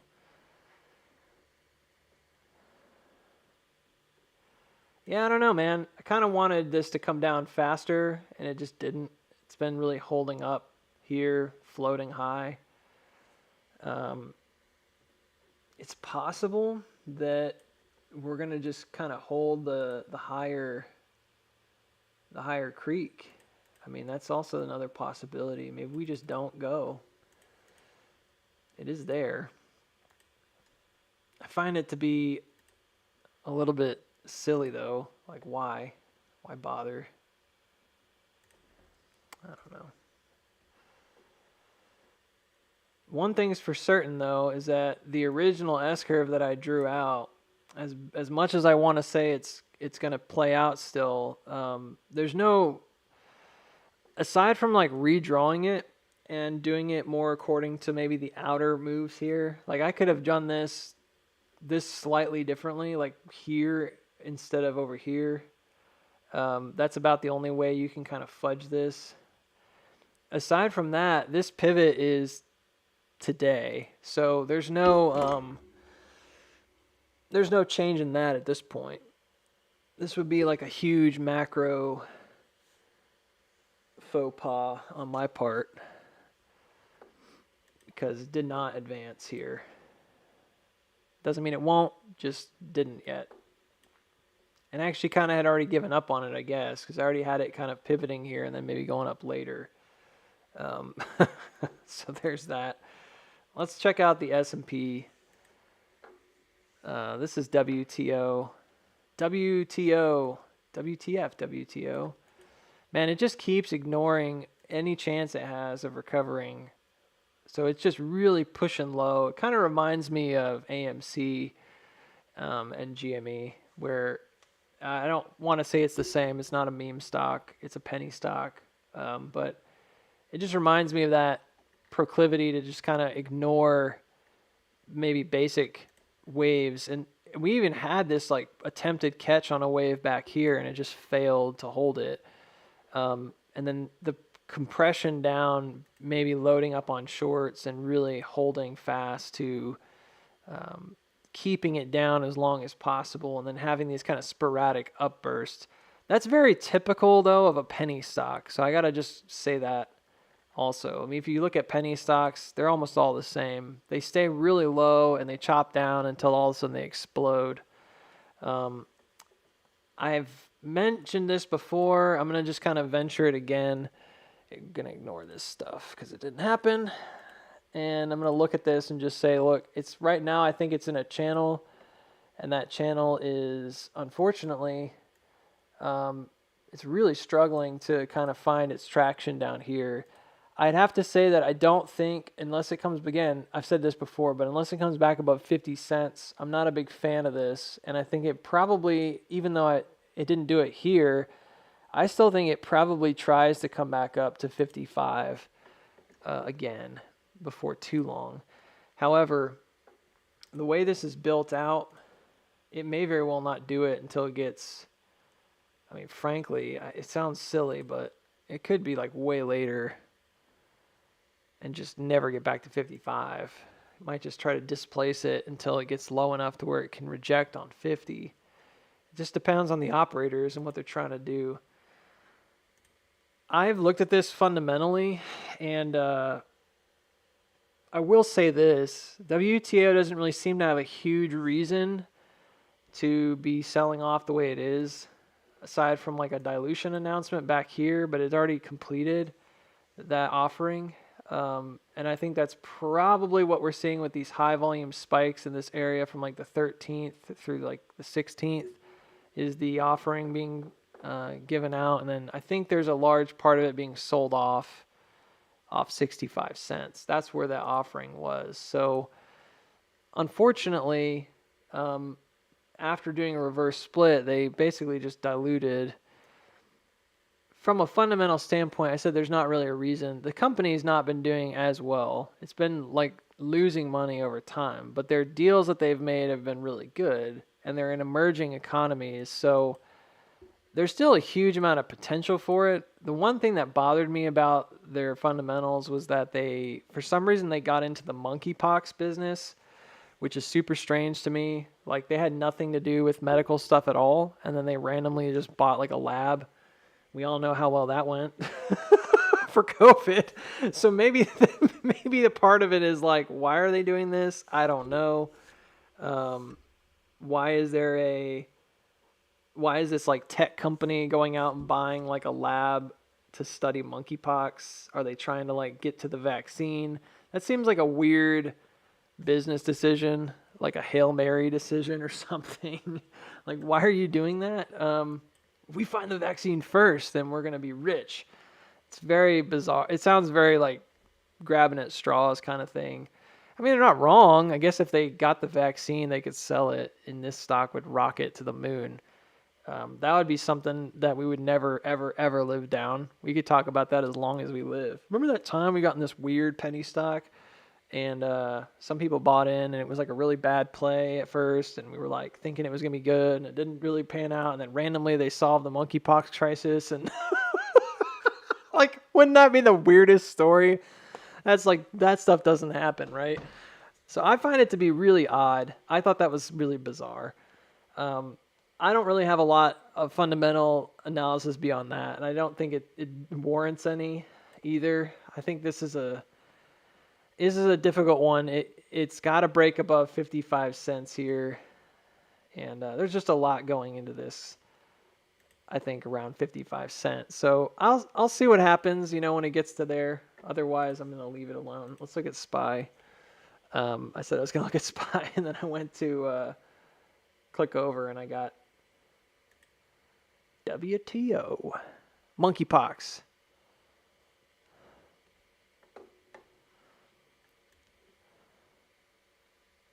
Oh yeah, look, there it is. Okay. Yeah. Look, I don't always know exactly what's going to happen, but when you look at the levels, they're usually pretty logical, and I think in this case, it was fairly straightforward that if it broke down out of this trend, it was going to head back down to 565, and if it broke up out of this trend and got above 575, and that was the marker here, it was going to maybe take off. You can see what happened. It did not break out, and now it's starting to look a lot more like a head and shoulder. I think that's probably a good way to look at this for now. Not that it has to go that way, just that that's a possibility. It already broke out of this, so there's no point in having this top line anymore. I mean, it's fairly straightforward. So if you were, I mean, I don't talk about SPY very often, so it's not like this isn't on our mind every day. But if you did watch this, you've got a good understanding, I think, already. This doesn't look like it's very different. It hasn't changed very much. I mean, shoulders are not quite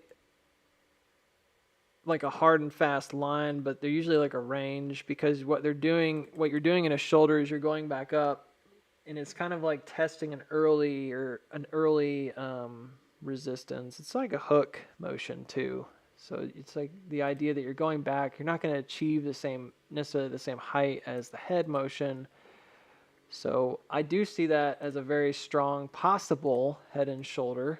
And then we'll look at where the neckline is. So this is like, yeah, this looks fairly proportional too. So a lot of times they're like really proportional, meaning that they tend to be almost perfect in the way that they time. That looks really clean.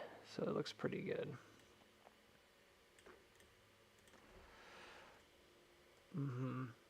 All right, so then let's look at the neckline, and I think we already have it. It looks like the neckline is 565, which is the level we thought it might come down to, so like right down to here.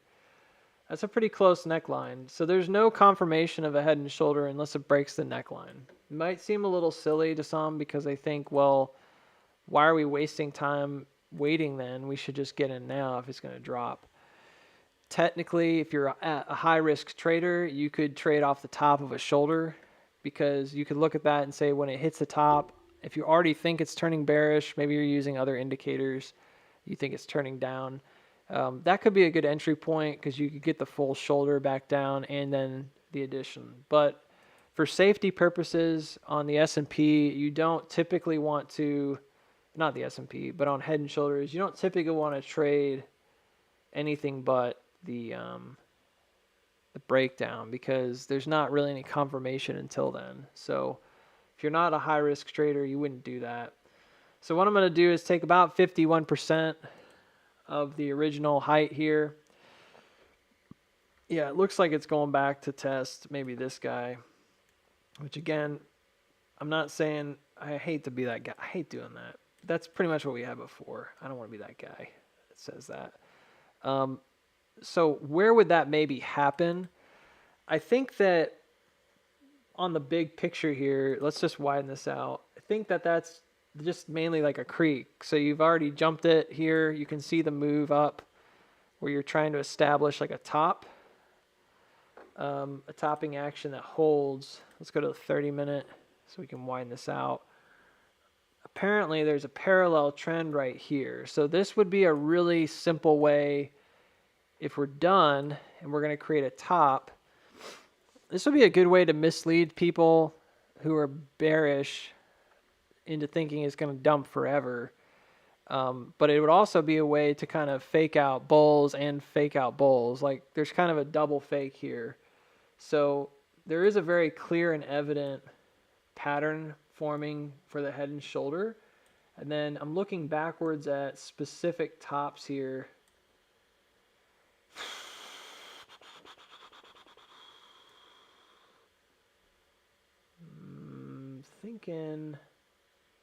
Thinking I had it right. I think that's right. I don't think there's going to be a better one. I always like to try to do it again in case I got it wrong. Maybe looking at it with fresh eyes, sometimes you see it differently, but that looks right to me.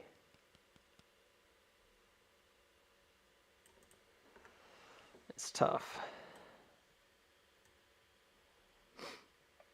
Yeah, I would say it's appropriate to just kind of split the difference. It doesn't have to be perfect. A creek is what a creek is. You can look at it like as clusters of where the trading price is. You can look at it as wicks. I'm going to look at it as clusters because I think that gives you a better picture maybe of where that creek is.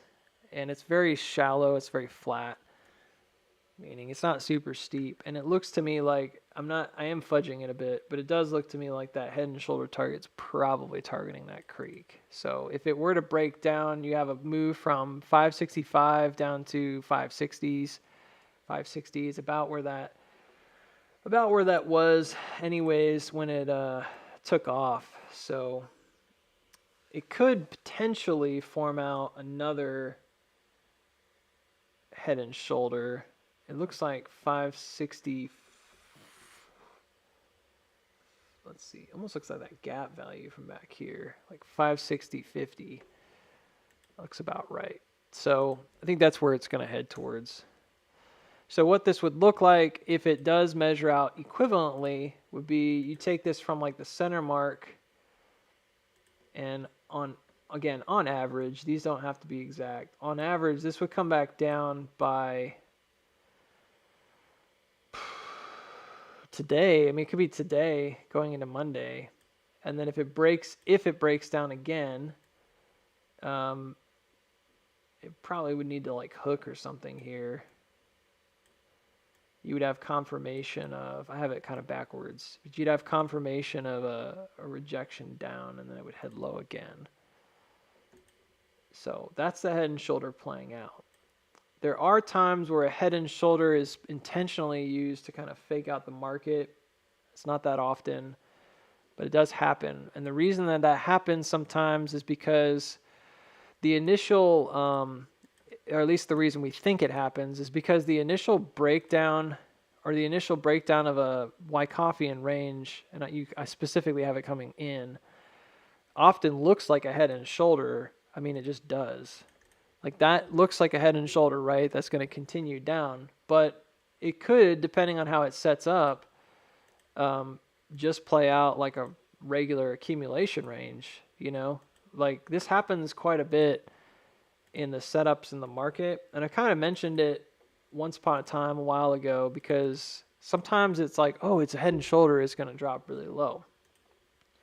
And what's really going on is that you have a hook here, and it could look like a head and shoulder, you know. I think a lot of people would read that and say, oh, it's a head and shoulder, you know.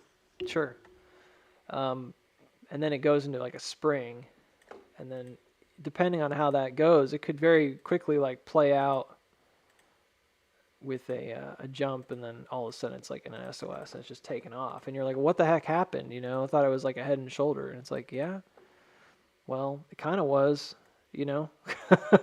And it kind of was because, it, you know, visually that's the way it looked.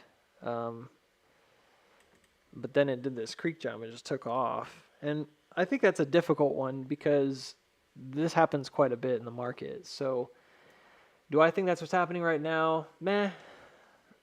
It's a little bit harder to debate that when you're coming into a top, because that changes a bit of the dynamic of the range quite a bit. If you look at Wyckoff accumulation versus reaccumulation, this is what sucks about Wyckoff. Sorry for my language, but I really dislike that because I find it to be extremely hard to differentiate, and I've never found a really good like cheat sheet for this, because they're not there. Like, it's essentially up to you to decide, and there's not like an easy way out. But if you look at distribution schematics and you look at reaccumulation schematics, they basically look the same. And it really frustrates me because I really would love there to be an easy answer, but it's just not there. So every time I go back through this, I'm always like, ugh, I wish there was an easier answer, but there's just not.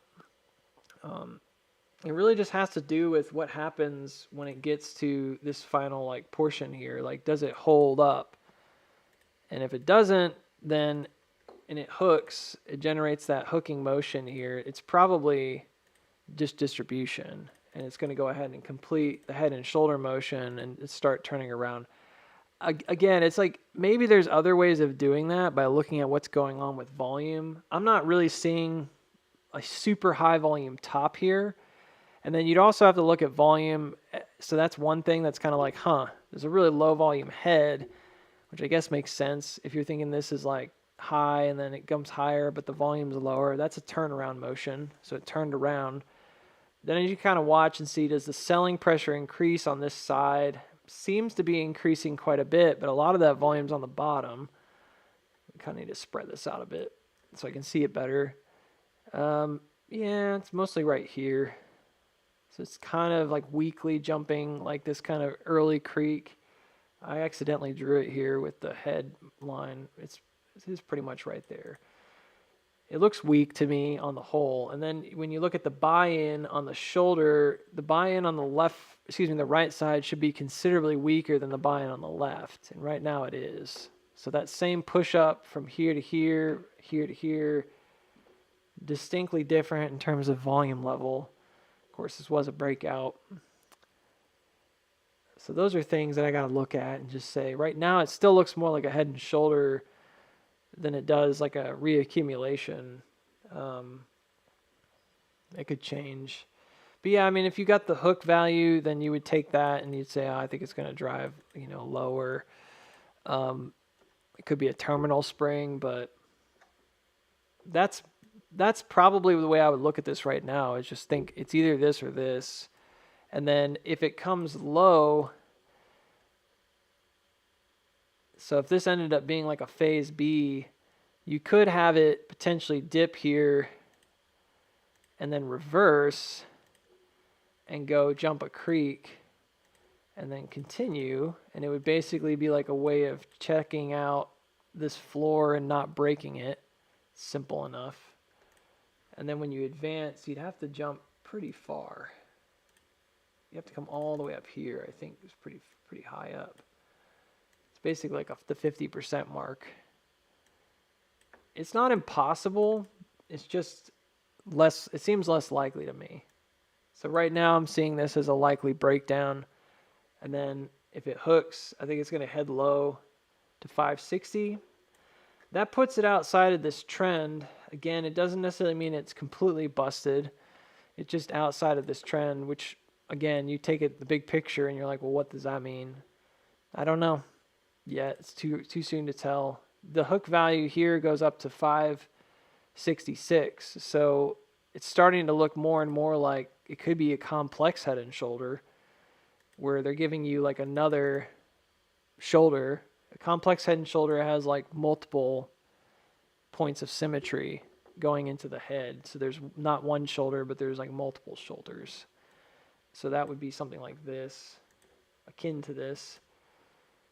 And all of that would just be used as sort of a form of retracement. It looks like it'd be faster than that even.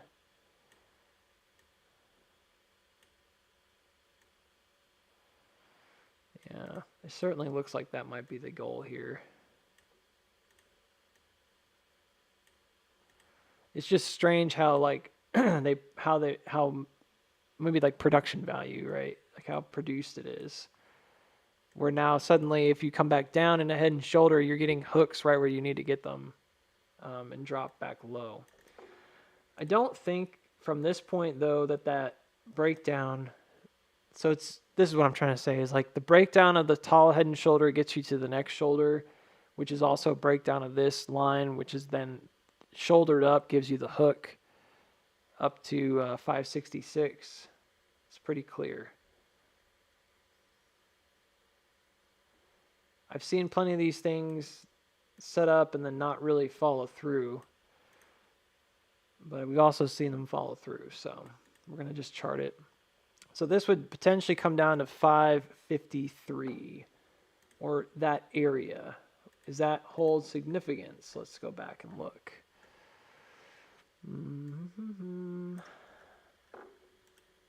Why 553? I mean, it's definitely like a breakdown of sorts if it does come back down to 553. There's nothing here to look at, Booksy. You already knew that.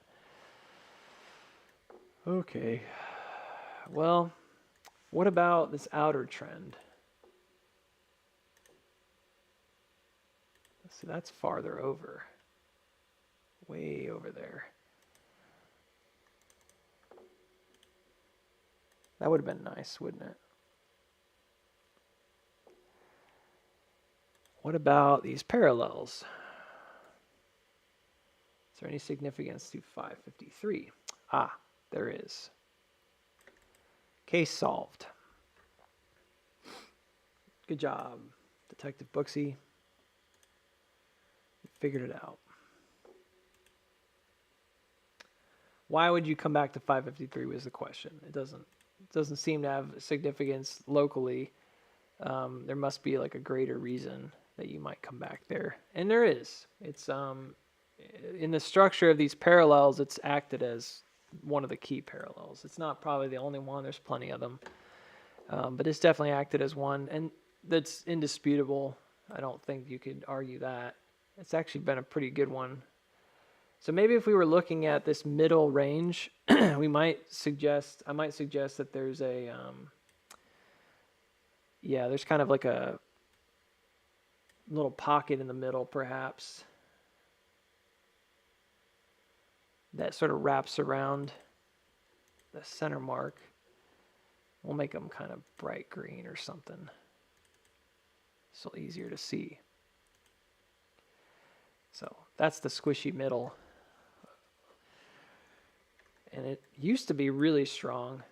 I think back here it was probably the strongest in 2008, like 2017 to 2019. It sort of traded along this channel for a really long time. So there's a lot of this time that was spent. It almost looks like it stair steps through it, right? If you look back at the huge kind of big picture. It sort of starts high, comes back through the middle, comes back through the bottom, dips out, comes back, checks the high, breaks out again. There's probably a whole nother layer below that. And now we're struggling like back on that center. We just hit the center again. Let's make this a different color. Yeah, we just hit that center again, so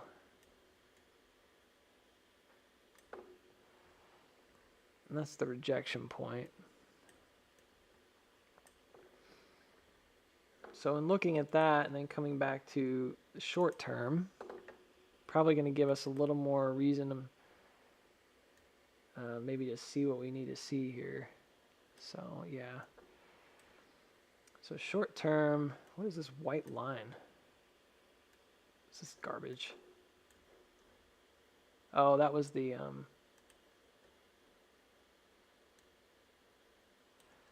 very poorly drawn trend from back here. I think I did it on like a high time frame. Just kind of grabbed loosely what I thought it looked like.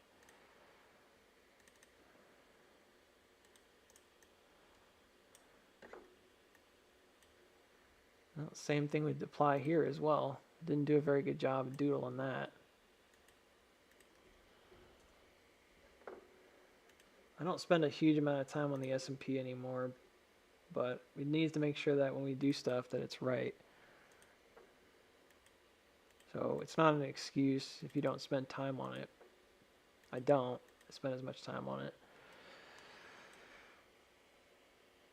I don't see this as like a huge deal, it breaking below it, because I guess when I was looking over here at this guy, I kind of thought this was like the main trajectory.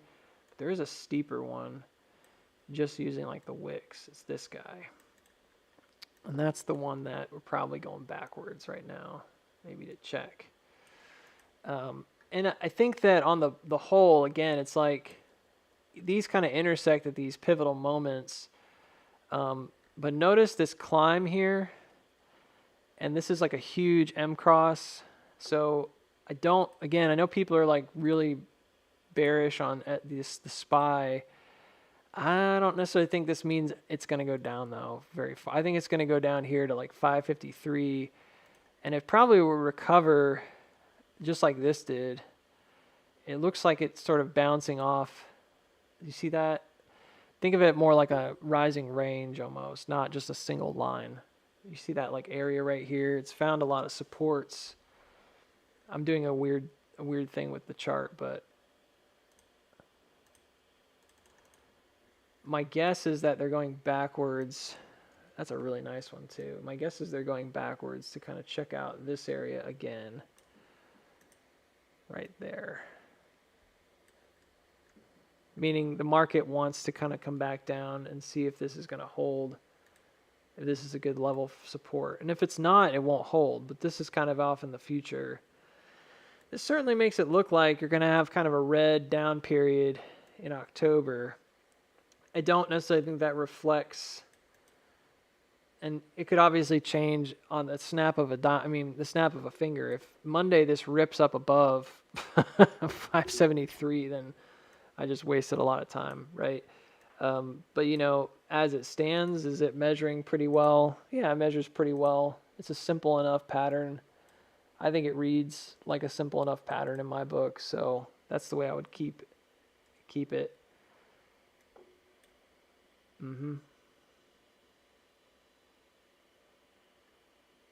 How low? Yeah, like 553. So the first drop, if it loses the neckline at 566, the first drop is, or really it's like 565 going to 564. If it manages to drop that low and it generates what I would call like a hook, which is just a back test on 565, it's probably going to drop all the way back down to 560. Like, it's not very complicated. The necklines, the measured drops here are fairly consistent, meaning like they're dropping essentially perfectly into the next shoulder mark, and then they're hitting those resistances and supports right where they need to. They're hooking right where they need to, that kind of stuff. So the first drop would be probably the most severe here, and then you'd get like a reactive move and then maybe drop again if it rejected again off 565. So first you travel down to 565. If you lose that support, you go down to 560. You go back up to 565. If you reject again, it'd probably be more like 566, sorry. If you reject again, it's just another shoulder, and then it moves down pretty low. All this could happen within a week or two. I mean, it can be really quick because the upside is pretty quick. And that all measures out really well. And then it puts you in this pocket down here that, from what I can tell, the market has enjoyed trading off of quite a bit historically. I mean, it goes way, way back in time. And it seems like, since we didn't get back to the top again, it seems like what we're doing is we're making and generating, again, what I would call like a wave cross here. There is a gap way down here at 533, but I don't really want to go too deep into that just yet. It just looks like we're looking at an attempt to drive the price forward in an S-curve. And again, what happens if an S-curve fails to advance? It it just dies out. So if this holds this level, it could actually come all the way back to 544 and it would be fine. Like in theory, that doesn't break anything, because if it holds that level, it could be a macro S curve. It's just, there it is. Like, I mean, you could just find support again back around this 550 area, and then you basically have a rally, maybe going into elections even, and end up at 600. So I'll be honest with you, if I saw this and I had the capital to trade it, 550 up to 600 looks like a pretty sure bet if it can come down. If it doesn't come down, it may be even less of a move. Because if it doesn't come down, I could definitely imagine this kind of stalling out early and then maybe retracing down. So there's just a sense in which down might be better in this case. And I haven't gone any further than that, so I'm not going to continue this line of thinking. I'm just kind of eyeballing it. Maybe it's not quite that black and white, but it looks good. So that's the S&P 500. I think it looks solid. If it can come down and find supports around 550 mid-October, I think you're likely going to get a rally then again in November. It may seem bad to come down that low, but I actually wouldn't mind it. It looks like it fits the bill pretty well. I think it's a solid possibility here. Makes sense to me. And this is all based on estimation of head and shoulder breakdown. So if any of those levels fails to capitulate, like if you just don't ever break below the neckline, you're not going to go anywhere. Or if you do dip below it and then react strongly, it's possible that we misread it and it was a reaccumulation. And that's what I doodled over here. So if it ever comes back above, it suddenly came back above, let's say it dipped down to 563 and then it reacts and comes back above 565 and holds it and starts advancing again, then you're just going to look at this outer creek roughly around maybe 570s. That completely changes this chart. You know what I mean? It's no longer a head and shoulders. So there's always that kind of caveat, like the asterisk on this would be the difference between an accumulation and a redistribution.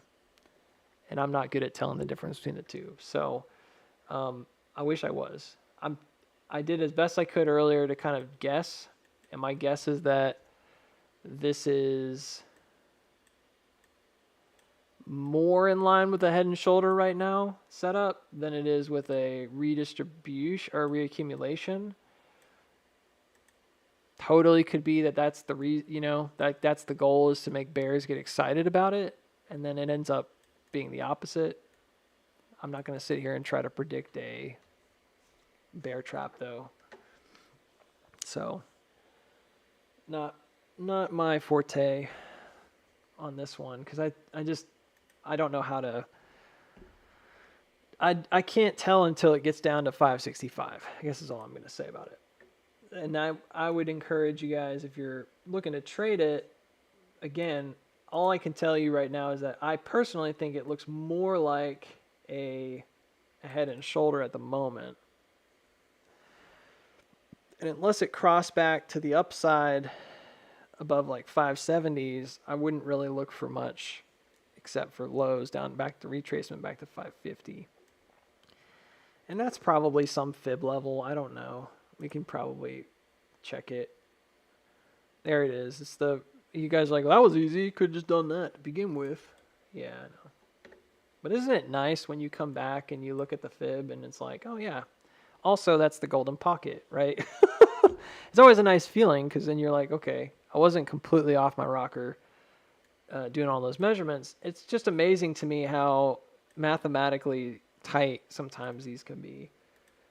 So if you're listening, what I did is I just drew it from the bottom at like 540 basically and to the top. And the golden pocket retracement is right here around 553. So 557, 553, and that's the range. It's literally right where we were talking about, this little guy right here. That's always nice to know. Like, okay, got it pretty right. So it's certainly an open door. I would suggest to you that This looks fairly solid. It's got decent probability behind it. You're just waiting for maybe confirmation of a head and shoulder breakdown before you go, rush into, get orders filled or whatever. But it seems like it would come down to roughly 553s. Always a good feeling, I guess. I'm going to switch over and look at MPW. Booksy's little pet project here. More and more and more, it looks like this is going to play out very differently than what was expected. Unless by some magic act of, I don't know, unless somehow magically this just rockets and gaps up Monday, it definitely doesn't look like I was right about 797 on October 7th. No surprise there. But that being said, I am continuously trying to improve myself and get better at things. And when you're getting better at things, doing your best is not always going to be enough. Because sometimes the best you can do is not your ultimate best. It's not where you could eventually end up.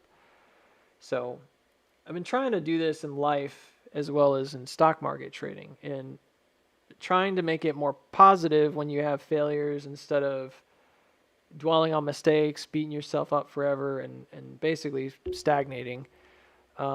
Remembering that you can only do your best, but you can also do better. I can always do my best, but I can also improve. And that might sound like two completely dialectic truths, but they're both true. The best you can do isn't necessarily the best you're ever going to be able to do. I mean, it's like anything in life. You might do the best you can playing piano, but if you can keep practicing every day, you're going to get better.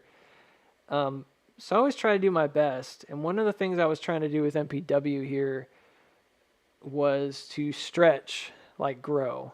Do the best that you can, but try to do it with something new. Try to do it with something maybe a little more risky in some ways. And what I was doing specifically was looking at these 4-year cycles. The weirdest thing about them is the dates on them. They don't really stay consistently on calendar days. They're not consistently there. It didn't work. I don't know why. It just didn't work. Or it didn't work well enough. At least the first time I tried it. Maybe I need to try it again.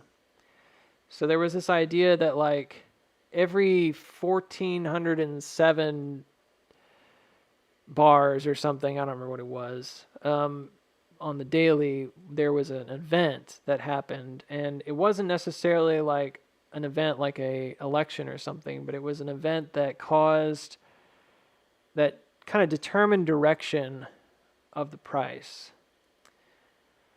Again, giving myself a little bit of grace, if I look back at this and I say, all right, well, I got it wrong, how off was I? Right? That's always going to be the first question. Is how were you wildly off base here, or were you pretty close? I think I'd have to give myself a little bit of flexibility and just say, I wasn't really wildly off base. There's a lot of noise on this chart right now, and I do apologize for that, but I'm looking at specifically see where these golden arrows are coming from on the chart. This is the last one, which was in November. It just so happens that it was in November. They're not all in November, right? They're not all election time. That would have been nice, but that's not the case. They're all a Monday date, but they're specifically a certain bars pattern apart. And they represent, again, not necessarily the tops and bottoms, but they represent what I think are the changes of direction in terms of a giant sine wave. So I think this is kind of a middle of a bottom, and this is a middle of a top. And what I found is that it seemed very true that the directional change that happened every time predicted where the next directional change was going to be on or around that date. It's not even remotely off. It's super tight almost every single time. So there's a trajectory that's built out, And so if you have the timing and you got the right trajectory, you should be able to anticipate basically where is the price going to be in the next 4 years. It's very odd, and it seems like a stretch, again, of the imagination.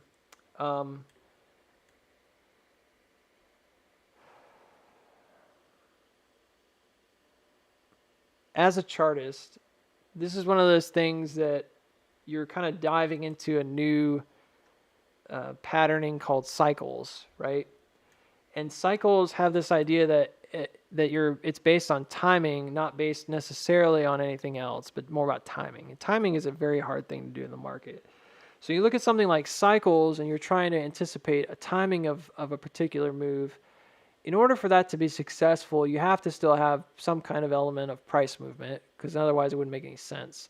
If the timing is just something happens every quarter, then you're just like, okay, well, that could just be because of earnings, or that could just be because of this or that. Remember people that do like the moon cycles and stuff? You guys are like rolling your eyes. Those are the folks that basically when they do those cycles, they're looking at the moon cycles like that matters, but really that's the reason, the whole reason that matters is because the calendar that we have right now is based on phases of the moon. So like naturally, moon cycles are going to be tied to the month, which is literally tied to our calendar year. It's almost like a self-fulfilling kind of thing. So I always thought that was kind of a cheeky way of understanding it. Like, oh, you're looking at moon cycles. Okay. I've seen that before, and I kind of like roll my eyes because I'm like, well, that's just the calendar. I mean, like the Gregorian calendar is based on, in large part, cycles of the moon. So it's like, of course, it's going to be somewhat similar to what we experience in the market. And I find that to be just really funny, not in a mean way, just kind of like, okay, doesn't that seem obvious? I don't know why not. Why wouldn't it seem obvious to people? So I've not really been a big fan of doing cycle analysis. I don't tend to try to do that on AMC very much. And you very rarely see me pull out. It's not that I haven't done it. I just very rarely do it. You rarely see me pull out the timing cycle. There is one over here you can use. I don't even use it very much, so I don't know where it is exactly. I think it's near the sine wave. I don't even know where it is. It just goes to show you. There is one on here. All it is like even increments and just lets you place it on the chart. I just don't see it. I don't even see it right now. It doesn't make any sense. Why is it not in one of these? It's usually at the bottom, so I'm looking at the bottom of these. This is how bad I am at this because I don't do it. You do this every time. Here it is. It's in the Elliott wave business. There's something called cycles, and there's cyclical lines, which is kind of what I've already got on here, and then there's time cycles, and then sine lines. They're all basically the same. Okay. And they all represent just kind of different ways of establishing time intervals. So I actually did that on here with the chart a while back, and it's an odd time cycle. It's 201 bars, 1,407 days. And what I found was that during those time periods, every time I kind of have this arrow drawn out now, every time you would get a intersection here, this area around the intersection would define the direction of the next wave. In theory, it kind of makes sense that it should be tied to elections. And that's why I started with the roughly 4-year cycle. And I thought in the back of my head, it's going to be like every November, right? That's exactly how I started this. But as I went along, the more and more I went along, the more I was like, it kind of is offset. Part of it might be because of this 2008 crash. But it starts there, and that's kind of where I began with this idea that, like, all right, where is it actually showing you when it gets to the next peak? And that's kind of how I started this. Like, oh, it's pointing down here in the beginning of the stock's inception in 2005. It goes down low into 2008, 2009. And then it's pivoting. So this is kind of the basis of why I started this, where I started it. This isn't built around an election cycle. It's built around what looks to me like a simple wave in, out. And it is. It basically returns back to normal in a very similar amount of time. And it's this 4-year cycle. It returns back to where it was before, back to the original price after that drop. That cycle seems to define the rest of time for MPW. When I started investigating it, I noticed that it was really consistent. Like as it went, every time you got to that next spot, there's like a embedded trajectory there that kind of points towards the next 4-year cycle. And what's weird about it, even weirder about it, I should say, is that if you look at the price, and this is where things get kind of strange, because I'm like, that's already kind of weird, right? In and of itself, that there would be something like that in the market based around maybe the housing market crash. Of course, this is real estate, so maybe that makes sense. But what's even stranger about it is the 50% marker and how that 50% marker ties into the price action. So between those two dates, they're not always the high or the low. They're just not.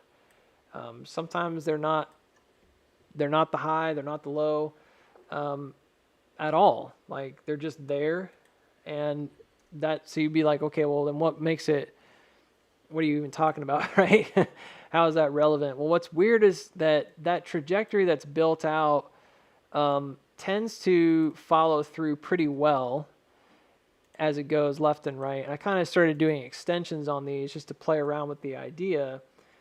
But what's really strange is the 50% mark ends up being somehow very significant, meaning like the time it takes to get from, let's say, A to B here, 2013 over to 2017, the 50% mark between those two values, in this case, is like $14. And $14 is an extremely important level, in this zone. And then if you go back and you look at this one especially, it's almost the top, right? And you would think, well, the bottom to top should be the 50%, right? But no.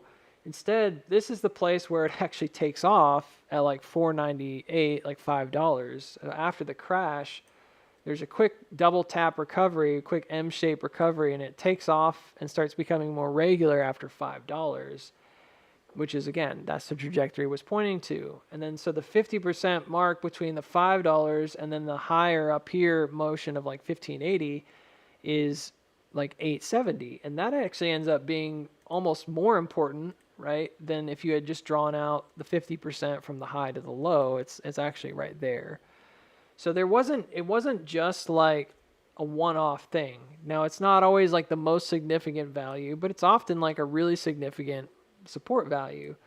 So I think in my brain, what my rationale between of this was that what probably I'm seeing like a waveform build out that is essentially like building trajectories on like a bottom here, right? So as it's coming in, it's taking trajectories from the past, it's converting them to trajectories looking towards the future for the next cycle. And then you have a similar motion on the next cycle, which is you're taking the trajectories from the past, you're converting them for the future. And this sort of makes sense then that you would have, if as you're converting them, you'd kind of have like a target area in mind, right? And then the middle point between those two targets would then play an important role, because you'd have to either find support or resistance on those targets, right? Like that's the way that this would have to play out in order for this to be consistent. And it makes sense. So I've looked at this like a number of ways, and I developed this idea, and I don't really love cycles, but I was like, it's very odd how, to me anyways, this seems fairly consistent. And it seems like whatever powers that be that are trading this are trading it fairly consistently. Like, it may be very simple. I don't want to put the algorithm on notice, but it could be a very simple method of trading where it's like, we're looking ahead, how do we get from here to here? We go up to distribute. We're looking ahead, how do we get from here to here? We need to build out a support, right? We're looking ahead, how do we get down here? Well, we're going to mostly just chop, but this bottom isn't going to be ultimately really low. We're just going back to test this floor, right? This original kind of floor for the stock that was used back in here. I mean, like, so it's all kind of built into the concept of like, where are you trying to go back to? And like, what do you need to do to get there? And then how do you navigate that over that time? And I think that the 50% stuff ends up just being kind of a byproduct of that. So when I got to 2020, I was like, this is it. I'm looking ahead now. This is a big deal, because what I'm trying to do is basically estimate what I think would be a 4-year out target, which seems kind of ridiculous, because you're like, well, how could you possibly estimate that? That's a good question. Maybe it's not something you can estimate, you know? But what I found is that the trajectories that existed here, unfortunately for me, a lot of these have a lot of noise, so there's plenty to go off of. I think you could have got a pretty decent, good estimate here. You know, in this area, there's not a lot of noise. It is what it is. Like, I didn't make it that way. It could have been a little farther over, could have been here. So, you know, maybe if I'm off by a couple days, or a day even, this could spread out and it's actually over here. You know, I don't know. I really don't. And it's not my job to sit here and try to make excuses for it. It's possible I just got it wrong, but at the same time, it was really consistent up until this point, so I thought I'll just keep doing it.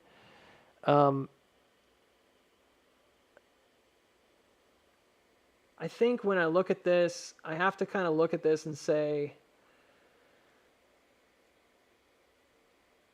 I could be like really close and right about everything. And again, doing my best, I might have gotten this area wrong. Like, it's totally possible. So I went back, and the reason I chose these levels wasn't just because of these trends. There's not a lot to go off of here. It's very difficult by itself, because it's only like 3 points. And it's like, well, they don't even connect. Those 3 points don't connect. So there's no trajectory there that's like perfect. Again, a lot of these areas have a ton of noise. Some of them don't, but a lot of them have like a ton of noise, and you can kind of look and see it very simply. There's like 1 million hit points on this one, for example, and this one only has a few. So it's a strange one. What seemed apparent to me was it did seem like this is very likely like that waveform pivot. So we talk about that. So I'm trying to use the knowledge I already have. It's like, yeah, it seems like during COVID, we generated this cross here. And so there's a sense of, all right, there's a wave cross here that seems relevant. So that's important. Maybe it's about 50% of that wave. We've done that before. What also seemed significant was that idea of the 50% mark, because remember, like, every time they've generated this, almost every time, the 50% becomes an important level in the future. Well, by the time I had quote unquote started to discover this, I would say that, I'll get to your question about BlackBerry in just a minute. It is a pretty good stock, I think, to trade. The time I kind of quote unquote discovered this, air quotes, we already had some trading that had already happened. So like this had already traded down to the bottom, basically. So at this point, it's like, well, you have trajectories in place, and you may already have knowledge of where the 50% mark is. So what was most significant kind of coming down through this level? Where is that significance lie? I think for me, at least the way I looked at it, was the most significant area was this previous support around $12 to $13. It seemed like that would be the most significant thing that you could wrap around. I could be wrong. Like, that may not be the most significant thing. And that's another thing that could cause this to be problematic, is like, well, maybe it's not the most significant thing. Like, you were basing a lot of these trajectories that you built off of November around what you thought were significant 50% markers over here in October. The other reason I picked that is because if you look at the timing, it's also cyclical. We're talking about time cycles. So the 50% not only represents price action, but it also represents time. It's time between these two cycles. So it would make sense then if you place it on the 50%, which should be right here in October, November of 2022. Now it's weirdly coming into like a November to November cycle here, right? It's now getting really close. Maybe this is a correction cycle, multi-year correction cycle to get it more in line with, I don't know, elections. But that's really where it should be interacting with that 50%, somewhere in this pocket right here. That was the basis for all of this. Now, I've talked about this before on the stream. I maybe haven't explained it as well as I could have. But that's been like the basis for a lot of this. I'll call it like a study, whatever you want to call it, on MPW. But really using that knowledge that I did, quote unquote, try to develop, again, because it's not something that I'm really familiar with, and I really don't love doing cycles, time-based cycles in the market. So this was all like a big experiment. And all of that's to say that if I'm wrong, I would probably not just throw it out the window, because you ever heard the saying, like, don't throw the baby out with the bathwater? It's kind of like sometimes the garbage that needs to be thrown out needs to be thrown out. But sometimes there's a really important nugget in there. Like, there might have been something really true about that, and I just got it like slightly wrong. So when I look at those things, I'm like, it's not impossible that I just got it wrong. And maybe when we look back in the future, we're going to see exactly how I got it wrong, and it'll be a time to learn. The reason that would be significant is because presumably, right, if we're looking at this as a continuation of a pattern forming out, then the year leading up to, or the 6 months leading up to it and the 6 months after, all of that would be fair game to predict the next 4-year cycle. So it's not for me, it's not a one-off kind of trade, right? For me, it's like, in theory, if this works correctly and I can make it work, you should get a really strong idea of where it's going to be in 4 years. I don't know of a greater tool. I don't know of a greater goal that a trader would have, unless it's just like, I don't really want to trade long term. I don't really know of a greater goal than to kind of know the future. Like, that's always kind of the prediction element of the market has always been there. And it's like, if you could know the future, you would have, or at least estimate, you would have a strong chance of making a lot of money. So it's always been weird to me, because every time I talk about MPW, people are like, well, it's just kind of this weird pet project you have, Booksy. I don't really get it. I'm not really necessarily invested in it like you are. I understand that. And I don't even expect that people on here should invest in it. I think that's a silly thing. I would never say that, and I don't think it's a wise thing to like even assume. But it isn't by itself just about a current short-term investment. Like, it is on its own like a very important thing for me for personal growth. So I spend time on it because I think that looking back at this is going to be one of those moments of, I can feel it. I don't know how else to describe it. I can like feel it in my inner self. Like, not trying to be corny. I'm really not. But I can tell you, like, I can just tell this is a growth point, and this is going to be one of those things that really adds value over time.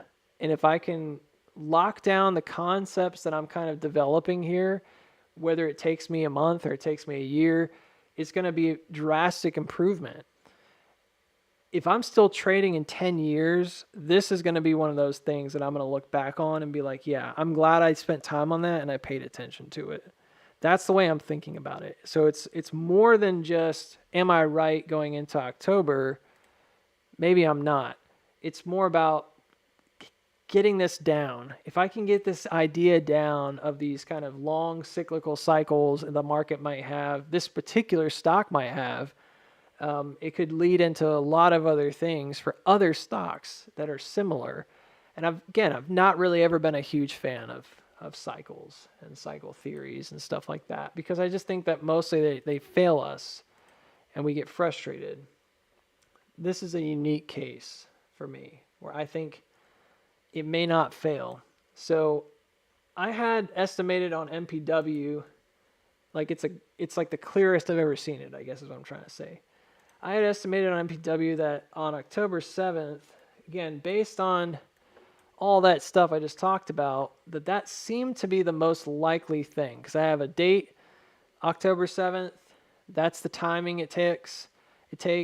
And then maybe I can add another date. Maybe there's a correction cycle going on right now, because like I said, the 2-year mark was November. So you might be like, why is it 2 years to November, but then another 2 years is October? It has to do with the measurement, like the bars measurement of trading days. And I don't really know the answer, except that that's just where it is. So like when I measured from the previous one to now, it was October 7th. It wasn't. So again, it's like maybe there's an adjustment going on, and at this point, like it's adjusting it out, like slightly widening it, just enough to get it to that November. So we'll keep that in mind, and I'm going to like maybe make a note of that here, that maybe that's what's happening. I don't know. Maybe it's trying to get back to like an election year cycle. Because like if that's the case, then it may hit that on elections. I don't want to make it seem like all of it was nothing for nothing, That's a still silly way to be. That would not make any sense. So when I look at that, I'm looking at this as potential break here on October 7th. But if it doesn't work, then I'm just going to move and default to the election time. And I'm going to see what that does. I'm going to see if it meets up over here. If it meets up on elections, this might not be at all a bust at all. I mean, frankly, it's a month off in the scheme of like a 4-year thing. And I probably would just have to go back and see if there was an adjustment. And I could be right. It just doesn't make any sense. So this will have been wrong come Monday if it doesn't just suddenly pop. So we're going to look at this and like have to reevaluate it. And maybe you guys don't want me to do that on stream. I typically lose like incredible amounts of viewership whenever I talk about this stuff. But I guess I don't really care. Like I said, I think it's a matter of efficacy for me, like becoming more efficient in what I'm doing and adding to my skill set. And I don't think it's a bad use of time. I think it's a great use of time. So yeah, so that's that. Day 8 of being in the spring zone for AMC. Well, those zones, and I'm going to get to BB in just a minute. I didn't forget. Those zones are complex, on the one hand, yeah, if it holds here, this is definitely a possible spring. Breaking out here would be really positive. We haven't really looked at that arc lately, but we're outside that arc, y'all. Like there's no question in my mind. Like we jumped that arc on AMC, so that's done. If you were looking at this objectively, you would definitely say that is what happened here. Now, that being said, every time you generate a new push out, you're generating new creeks. So like it's not enough just to say, oh, it pushed out. It's like, well, what's happening with the price action? And it's generating like a further push. So you can see it pushed out here, pushed the creek up.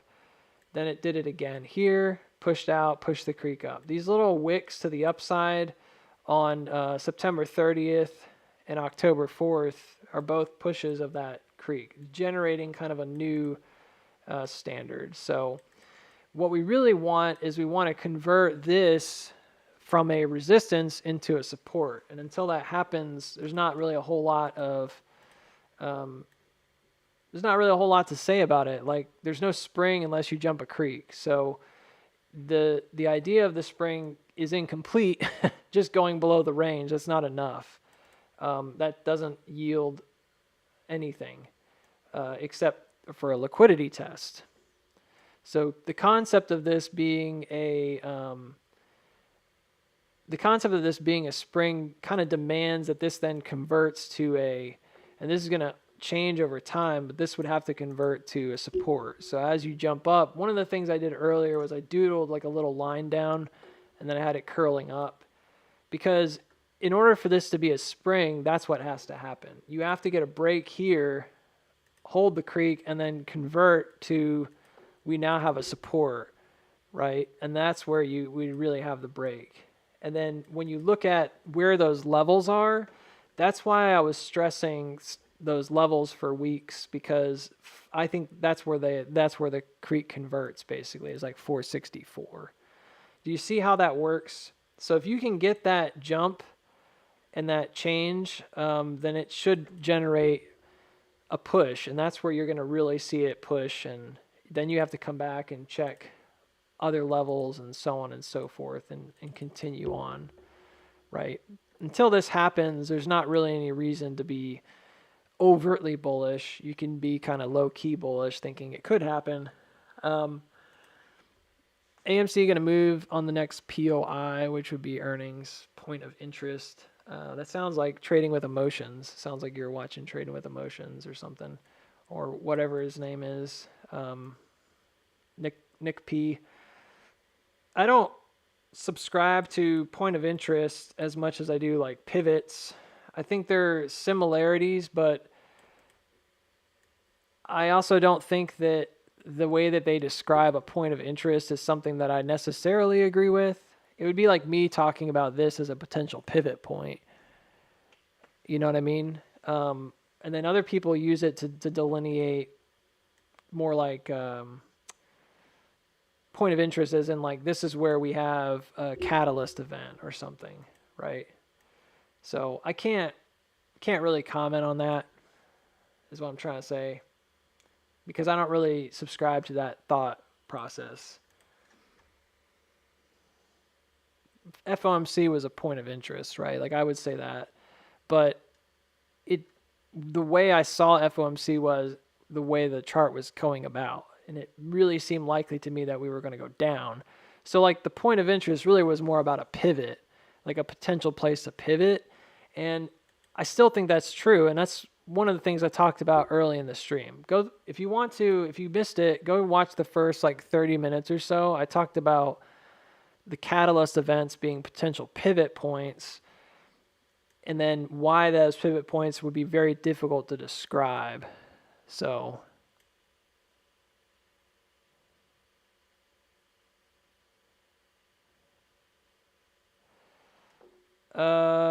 it seems like you probably didn't watch yesterday, Colia.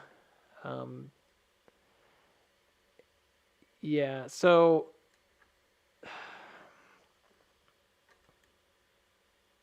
let me try to think of, just a second, let me breathe for a second. I'm trying to think of a short answer to the question. They're both possibilities. That's the short answer.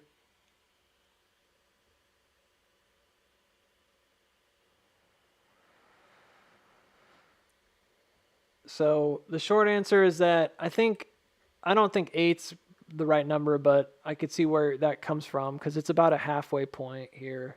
I would disagree about 8, because I think that if it's only going to go up partially, it's probably got to go, it's still got to go check this marker. So there's a really important trajectory. That's okay. Don't stress it. It was a really long explanation yesterday of this chart right here. Okay. I'm not trying to be rude about it. It's just hard for me because I spent a lot of time on it, and then it's like, I know I'm going to have to field the questions. So I'm trying to like condense it so that it makes sense. That's totally normal. So I don't expect everyone to like go watch all 4 hours or whatever of me, but I'm trying to understand how to condense this. This is probably the best way to condense it. I think that we're playing out in a really similar way. We're playing out in a really similar way that we did in 2020. That's been the case. That's been my opinion since we first popped. That it's essentially like building a long-term bottom. And so my theory for a while, and it's just a theory, right, based on technicals, but my theory has been that we probably are just made an auto reaction. We need to make another move. And I find that to be very similar to what happened back here in August of 2020. What I did yesterday and the day before when I had a day off is I spent a lot of time doing a more direct comparison between the two. And this isn't even like the full chart. This is like a dumbed down version of it. The comparison was what took me like 4 hours yesterday. And it was a long comparison because I wanted to be really thorough. It boils down to the build out of the trajectory line. And the build out of the trajectory line on both of these is identical, and it actually ends up being like the same trajectory line, meaning like the way they build it out is from bottom to the gap point, like where the closing value was on the gap. Both of them gap off essentially like the exact same parallel. So they both dip below and then gap off the same parallel on these trends going down, and then they're building out almost identically, and you can see it visually, hopefully. I wouldn't call it like a perfect channel, but it's essentially like a channel.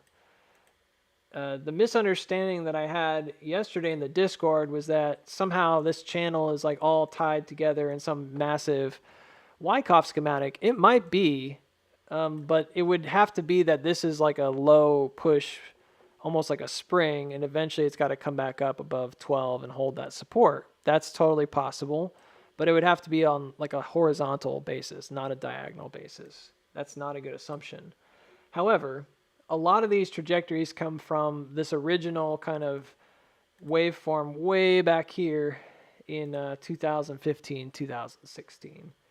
So when I look at that, and then I look at some of these original trajectories coming down, even as early as 2014, that also matched. And so I went through quite extensively and talked about all these connections and the reason that I think it makes sense. And at the end of the day, it's suffice to say that the similarities are uncanny, like they're really similar. And the way this has reacted so far has been very, very, very much on point with what we saw happen in 2020 and what's happening in the market on the whole. Like the market on the whole took off, and specifically we're talking about small caps. They really started taking off back here in August of 2020, and AMC went down for a spring. So it does that cross up, and we've talked about this on our channel quite a bit. The cross up doesn't complete, you don't finish the S curve. Instead, you go down and you go for liquidity, and then you finish. And it causes this kind of slingshot motion. So you get this 50-50 push down, and then you get a 50-50 build out. And it gives you like the breakout value. And this is true. And this is true not only here, but it's also true all throughout these build outs on AMC. It's always the same. And so if it can manage to get the spring action, then it's very likely going to break and get to the 50-50, and it's usually in line with whatever's going on. Okay. So when I looked at the current time frame, I'm like, yeah, the build out is essentially identical. You have a very, very similar setup, right here and here. And so the expectation might be that we just take off and just keep going. But for a long time, I've contested that I think it's going to come up and make a more of a phase B top and then come low. Well, there have been some mild changes. And then the more we looked at it, the more we found those changes yesterday. And a lot of it was like exploration as well at the end. I did an explanation and then I kept going. And some of the biggest changes are right here. Like there was a move on the 13th. And if it were 1-to-1, like in terms of where it broke out, then that move on the 14th or the 13th could have crossed over. You might say should have, but it could have crossed over. I don't think should have is the right word.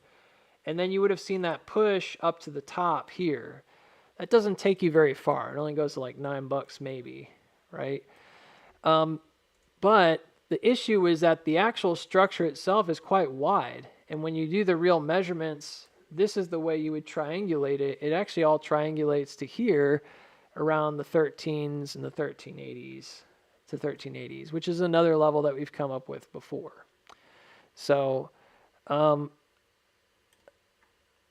based on all of this, when we look at this, we're saying that essentially what we're trying to do is get back to this creek and test it, which is what I've been saying all along. Like that's nothing about that's new. It's just the timing of it has changed quite a bit because now we're looking at it more as an interpretation of where does it kind of meet that expectation? How does it meet that expectation? And there's only a couple places you can do that, okay? It's also true that if you're going to come back and test this blue line as you would, because this always happens, I was demonstrating this over here, it doesn't really matter if it's distribution or accumulation. Once you jump over this line, you build that support again, you should come back and test it, but we haven't done that yet.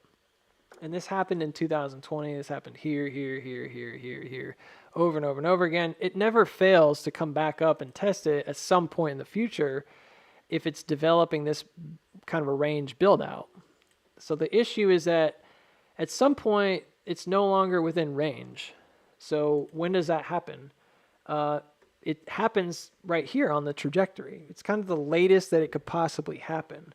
And part of me wonders if this is maybe part of the reason why we didn't get an earlier move. Maybe there's an open door policy here where, like, had this moved earlier, we had talked about this maybe advancing like 50-50, jumping up over this marker and going up to the top. That happens sometimes if it advances early, but this did not. The latest this could kind of go up without breaking the range is basically December 1st. I mean, it's essentially the very end of December.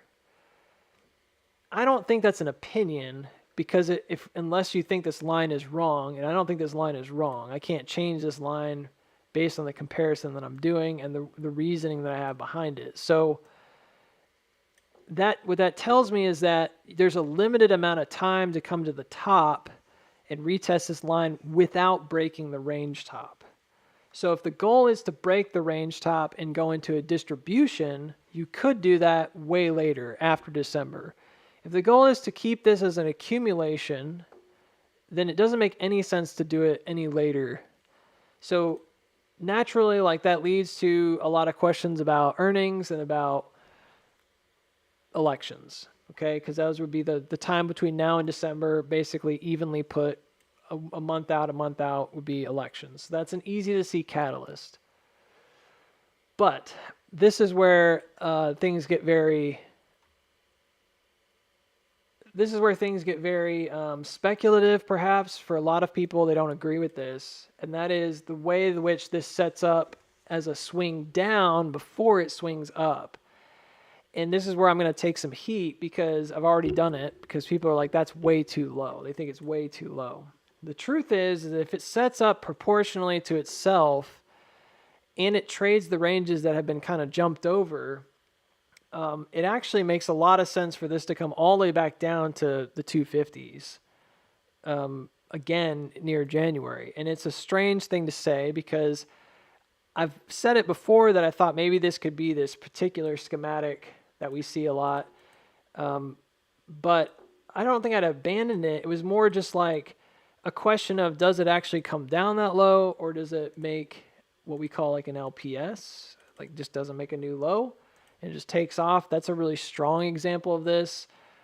It's happened both ways on AMC, and one is a spring and one is not. But the point is that, like, that motif that I've brought up very frequently on stream, that is just a waveform, right? And conceptually, what's happening here is that you're getting a return back to the top, right, of this wave at some point in the future. And maybe you break it, maybe you don't.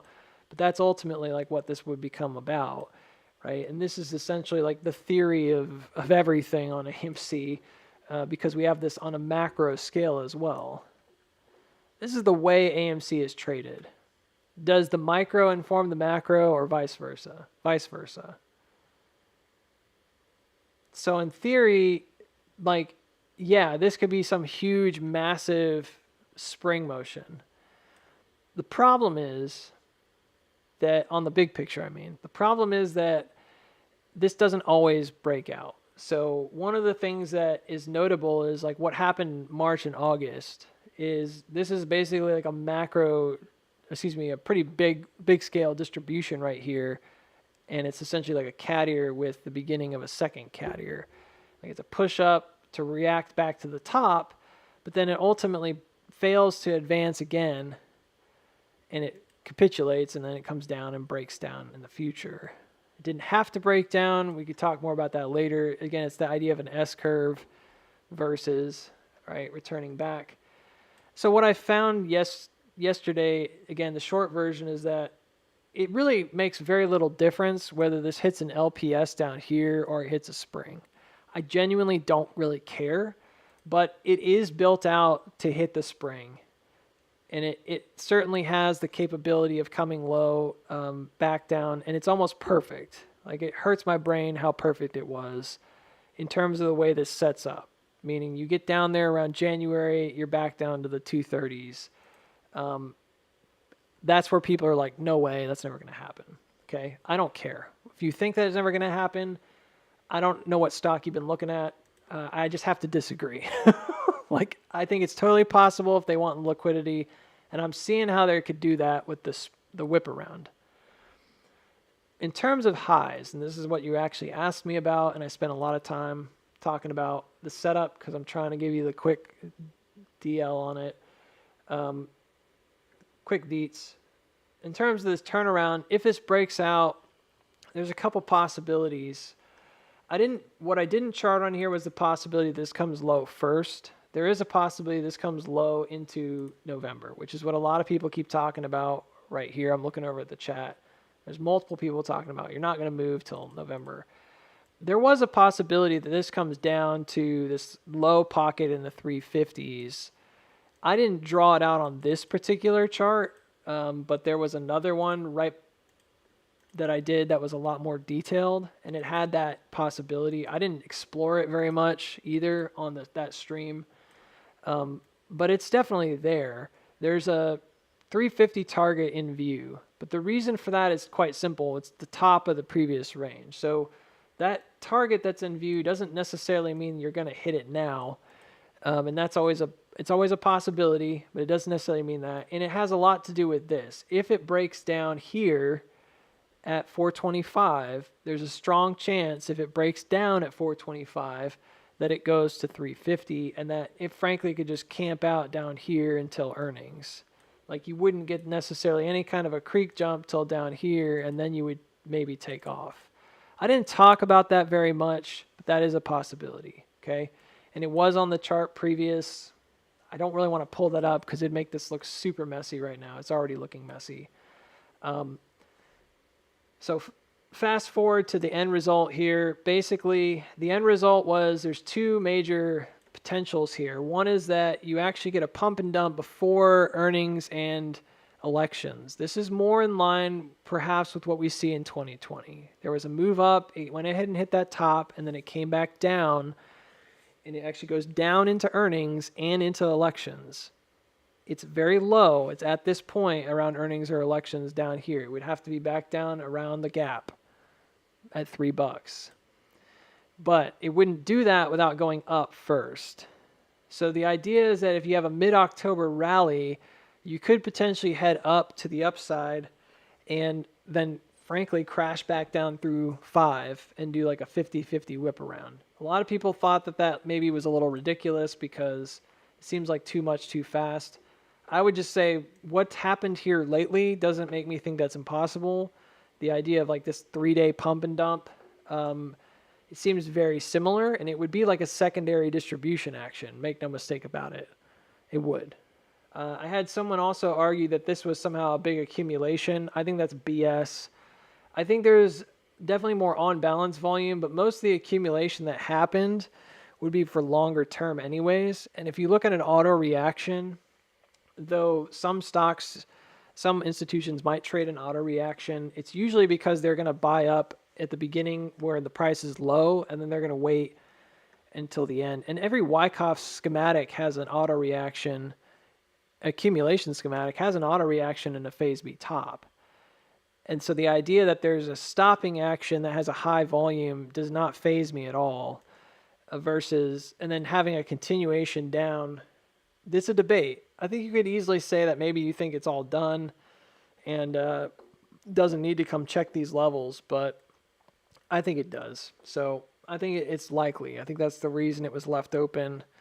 And I think it's a huge schematic. So my thought has long been that they would take it up in order to bring the price back down. So if it leaves early, I did some measurements to try to confirm this, and what we determined was that it looked very likely that it would hit 1020. And in order for it to do that, it'd have to move basically next week or the week after, very promptly. It would be going into like the October 20th kind of area. That zone is between 7 and 10. So if somebody says 8, it's like, yeah, we kind of agree. I mean, it's in that same pocket. But I think that it's very likely it comes back up to this point, overextends, and then comes back down to near 7 or 8. So I think we'll hit highs around the 10s. And I think that's where I would leave that. Because if it hits this marker, then I think it's possible it's done. Like, it doesn't need to hit it again. If it hits it early, and I kind of mentioned it over here, and it hits like 1020, then it's technically checked this. It's ready to go back down. I think the rest of it's history. I think you're going to see it kind of sell back down potentially into earnings and then into elections. And then I think you're going to get a reaction back up to 5. And then you're going to drop one more time down low to try to get back to this liquidity that they didn't trade. I mean, and if anything, I look back at this and I think, well, there's a large amount of buy-in over here. This is clearly like a stopping level. I would imagine an institution would want to go back to at least the $3 floor and trade it again. And I think that when you look at the 13F filings, it kind of proves that right, because they've largely not changed their position very much, and they posted their position on the 10th. And Vanguard had already had its 30 million shares before this pump, and they haven't changed it. Everybody else posted their position on the 15th. Maybe they were expecting that ETF buy-in. Maybe that's part of what this is. But they already had their positions down low, which means they could have a very, very low average. You know, they may have been buying all the way down, but this tells me that they likely bought in this area here, which goes from like 450 down to 3. That tells me that I don't think Vanguard has any problem pumping it back up, selling here, and then pumping it up to sell again and bringing it back low. They also have an incredible amount of short positions beneath 450. Though they have exited some of those short positions here as it's dipped low, they've lost about 100,000 actually, or something like that. I don't remember. We have to go back and look. They've reduced their short positions quite substantially in this time period. I think that they've been largely driving it down so that they can reduce those short positions more. But my thought is that they probably wouldn't ultimately cover them all until later on. So yeah, I think if we hit the early 10, we're probably going to go down low sooner than later. And then there's a second alternative, which is that if it delays like a week and we don't really take off until the 14th, I'm not saying it has to be one or the other. It could be kind of a combination of both, but like it doesn't have to be one or the other, okay, folks? But it'd be like similar. But if it took a little bit longer to take off, it's possible because of the timing of earnings and the election that we actually get this pump that happened in 2020 later, that we actually get this pump higher up. This might present us with more of an opportunity to have maybe an LS or LPS, which is this opportunity to come back and not break below 5. This might warrant that opportunity. So when I looked at this, and yesterday I was kind of criticized because they're like, well, why do you think there's no other way? I mean, there is other ways, but it only happens if this LPS stands true, if it pushes up and holds the creek jump first. And if it doesn't hold it first, then guys, you can't fudge this. Like, this is it. It's really steep. There's no if and buts about it. Unless it holds that wave, again, there's 2 spots maybe it could do that. One is right here around 350s. The other is up here around 5. And unless it holds that wave and then kind of immediately returns, it's all going to be dependent largely on what happens around 5 and 485 specifically. That's where it's going to meet. You can see right here, these curves and all this junk is all pushing down towards this much larger wave pattern. that's ultimately where it's going to meet, right along that mark. And so when I look at big picture wise, I'm like, yeah, this is where it would have to hold support later if it's not going to break down. But that's not neither here nor there yet. We're not there yet. So at the current moment, this is set up really beautifully to do a 50-50 spin around and reject off of it and then head low. And that's how you instigate selling, is by breaking these levels and getting the mark down and then marking back up later. Not really a mark down, but within the range, it's marking through the range going down. So I think there's a possibility that happens much later and we do actually hit the high at 13. I think the tricky thing is with folks out there saying 8 is that there's an assumption that it's going to hit there and turn. I hope that in light of that folks are also considering the possibility that if it doesn't hit this marker, which is the wave, that it needs to come back up and hit it. I think if it falls short, like for example, this runs up to $9. Well, some people are going to say it's done, it's over, it's going to crash. Maybe. But if this is correct, then it very well may have like a second push that actually goes to meet it. And I frankly think that the trajectory is best suited. It's really best suited here at like 13, late November.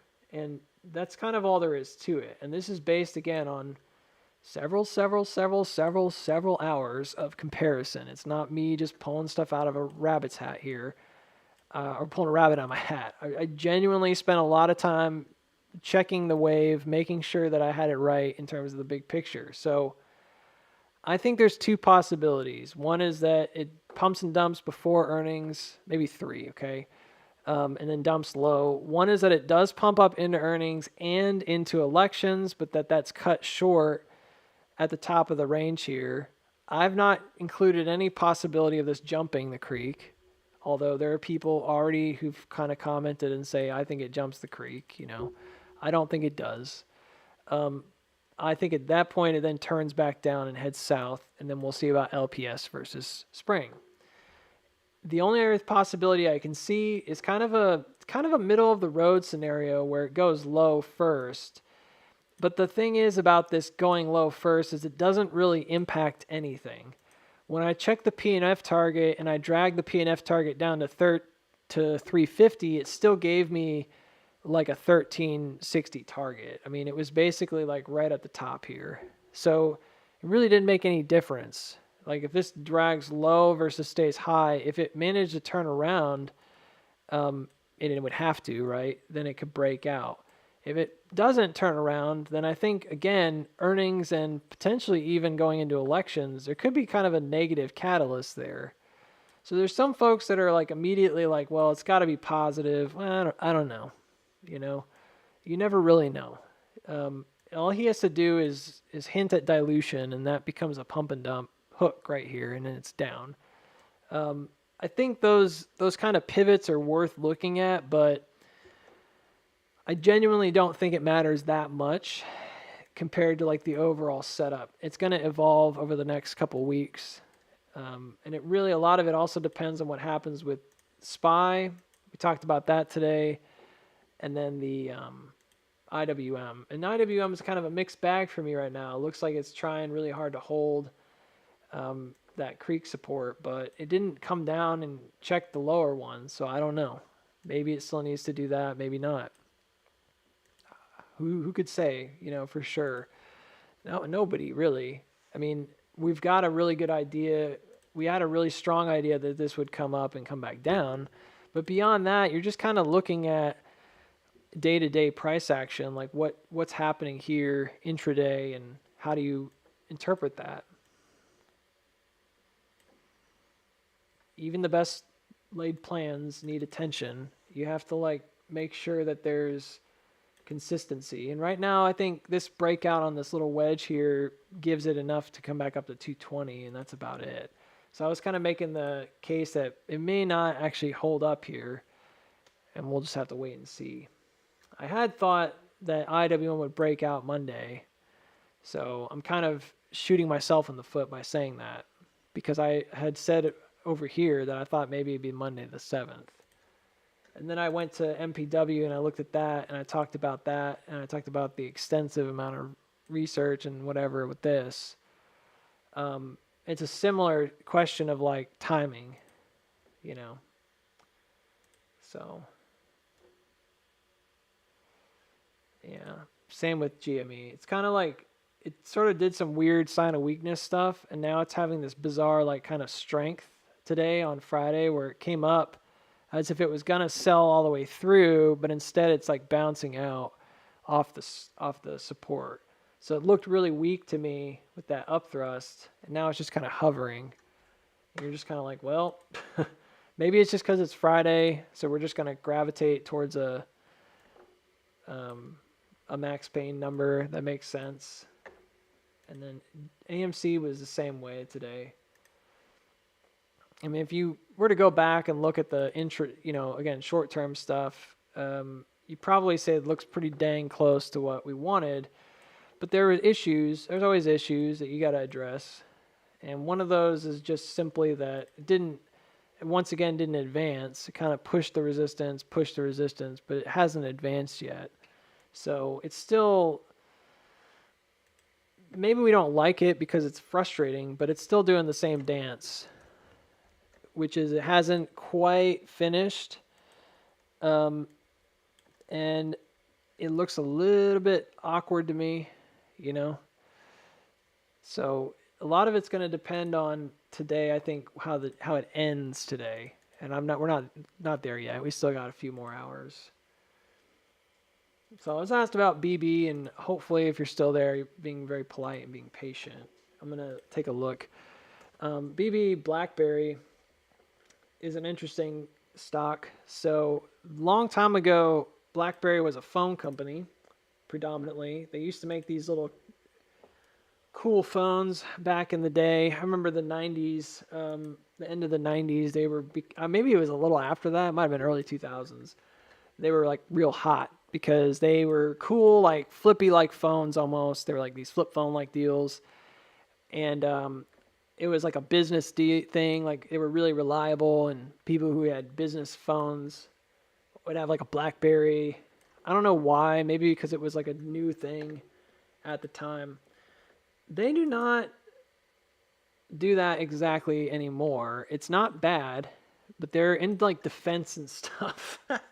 If you look at the history of BlackBerry, it's a very interesting one, and they did a lot to redefine themselves as a company. So if you go look up BlackBerry, you're gonna see like they do like security contracts and stuff now, and it's still I think it's still like telecommunication stuff, but they moved away from the broader market. So very few people, I don't know anybody that has a BlackBerry phone anymore, right? But if you look at the business itself, they're moved away from that to, again, like government contracts and security contracts and stuff. And so when we look at this, it's important to kind of note like the peak of their the peak of their era, you know, died off for a lot of reasons in terms of the competition, but they've really been a strong company. And I haven't really seen any reason to think they're not a strong company. So anytime I look at this chart, I'm always like, yeah, I mean, it seems like a pretty strong company to me. I'm not really sure why they're getting like kind of shorted to death in some ways, other than maybe some perceived value. I haven't found any real negative news even about them. I think it's just more about maybe what place they actually occupy in the market and like where people want to buy. It's been brought down to historically kind of where it began, I suppose, and that makes sense. You know, in the broad scheme of things, can you treat this as a Wyckofian range? Maybe. You know, long term, we're going to find out. And I think that if you were to look at it that way, this would be like a trajectory. And then this would be essentially like beginnings of a phase B. This would be like a phase B bottom, maybe. And then you'd have like dips low. Perhaps that's one way to look at it. It does look a little like a head and shoulder.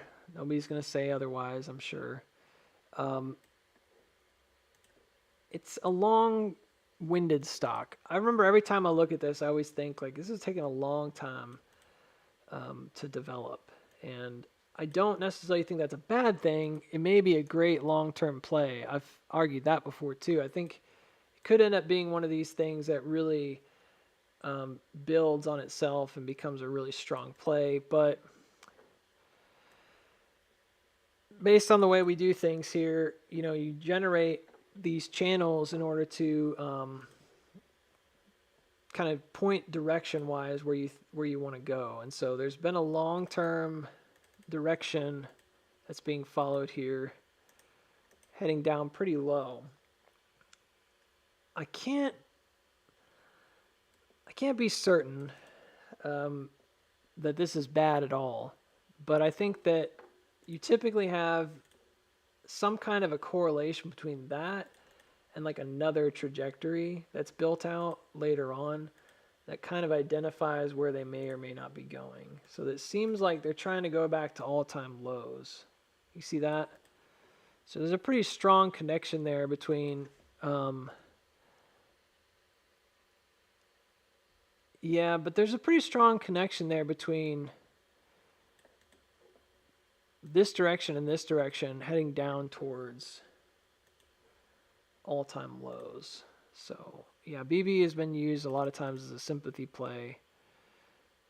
It looks like September 2025.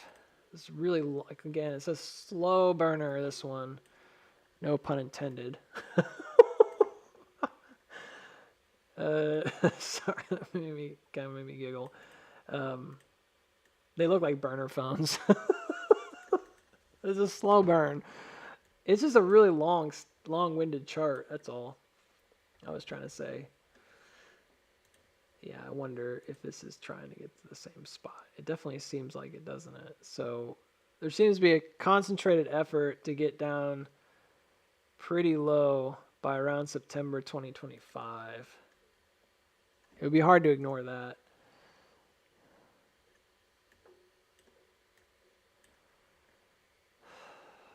All right, that's big picture, so let's go a little bit smaller. That's all I really need to know on the big picture. It's kind of where that level is. It's like $1, so they're trying to take it down to $1. That's whatever. That's pretty typical for shorts who think I don't know why you would look at that. I mean, I'm looking at earnings. It's like constant beats. Like what even, What would make you think this is bearish? I guess it's got a negative EBITDA, but is it consistently getting better? See, here it was positive. I don't know. Whatever. All right, let's take it from the distribution.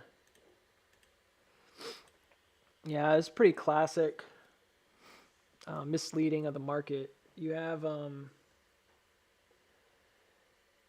essentially you have like a UT right here and then a UTAD. It was taken back up to redistribute back above the top. And this probably brought a lot of people into it because of the meme stock stuff.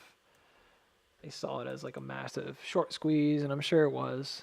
But then it's been slowly kind of chopping and dying ever since. All right, so you have another distribution here. It's very similar in some ways, but it's essentially just a giant hook. It's the best way to think about it. I would even say there. That looks like 530, which is kind of an even increment walk down too, here to here to here. So there might be something to that, those levels.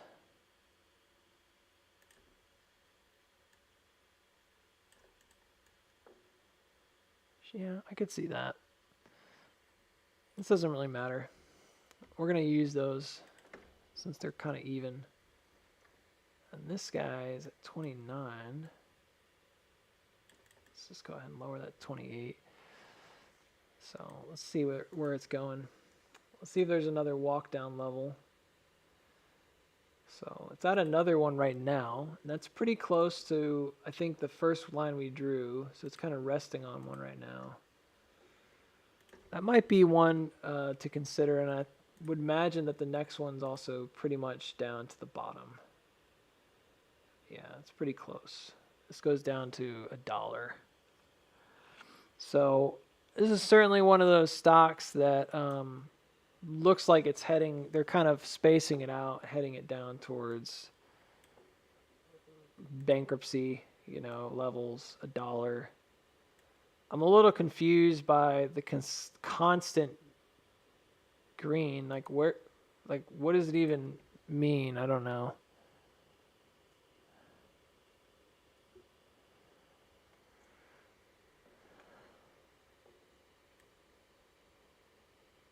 I don't know.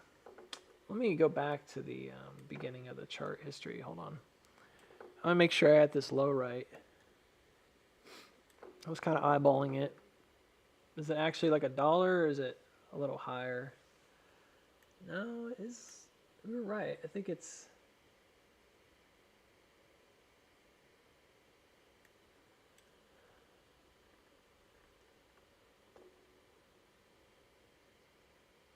$1.14. So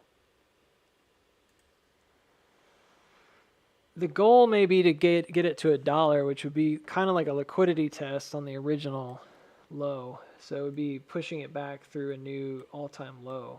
I mean, this is fairly precise. It's not exactly hard to see it either.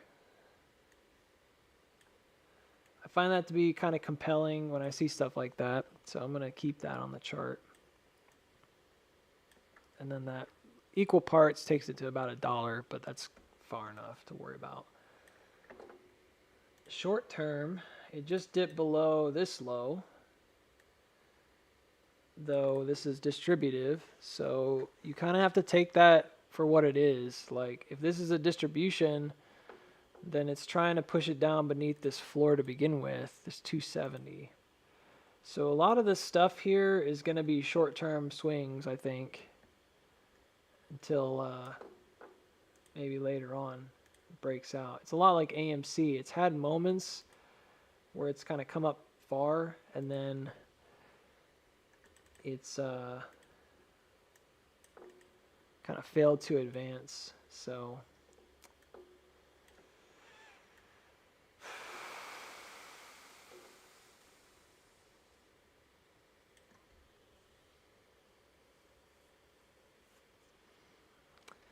this is just a series of bear flags, like hook, hook, maybe another hook.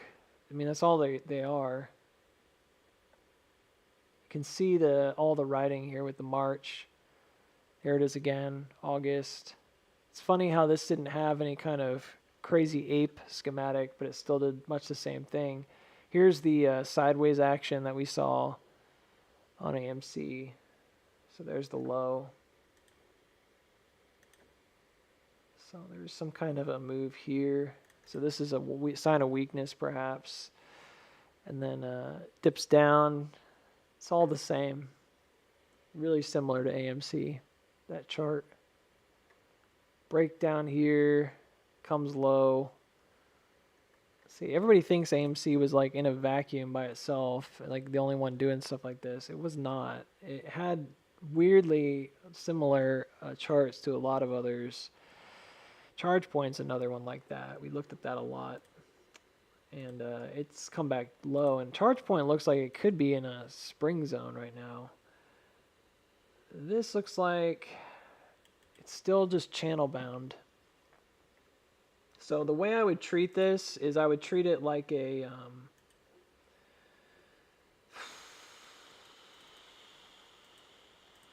I would just treat it like a channel. I mean, keep it simple.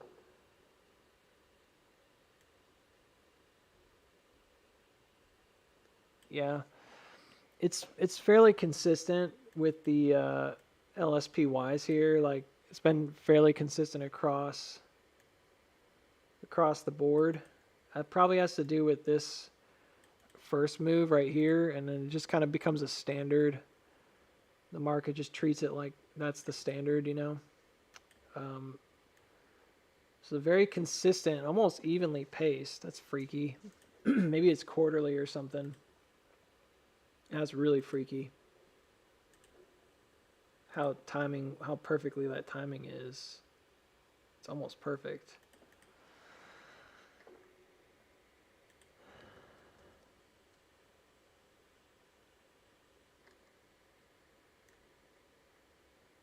Yeah. So, I mean, if I'm venturing a guess, just based on the way this is built, it looks like it's just doing the same thing over and over. It might be a little unfortunate if you're like stuck in it or something, but we probably want to look and just see if it's just triangulating moves. And again, it probably is. Yeah, I talked about WTO a bit. WTO doesn't have a lot for me until it gets above 55 cents. There could be a good swing involved in that, going up to 55, but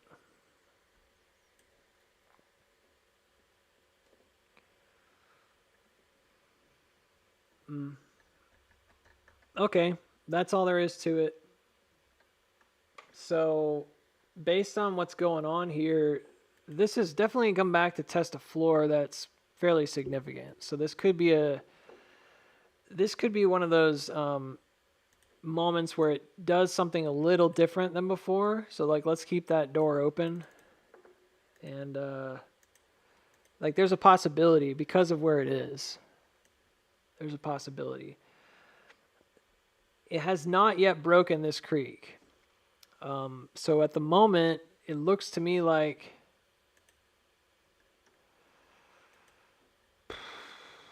the only thing we're really waiting on is, and it seems irrelevant where earnings is.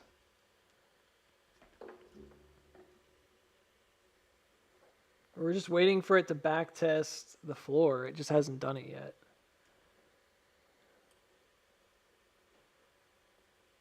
So my guess is it's going to have a pop soon, probably with everything else, right?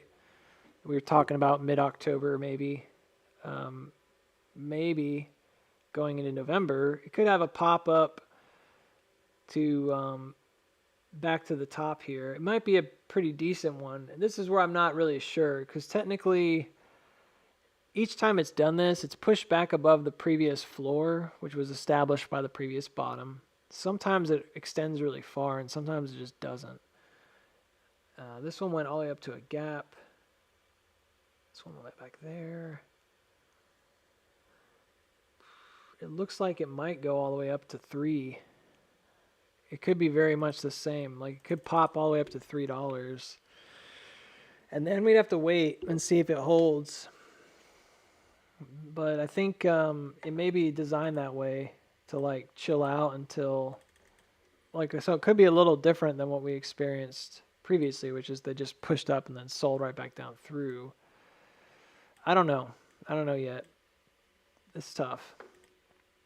You'd have to see what happened here, but it does look like it's getting ready for another pop to go back and test 270. Unfortunately, that kind of a squeezy type motion where it just pops up, you don't really know how high it's going to go. I'm just kind of guessing because there's a ledge here at 3.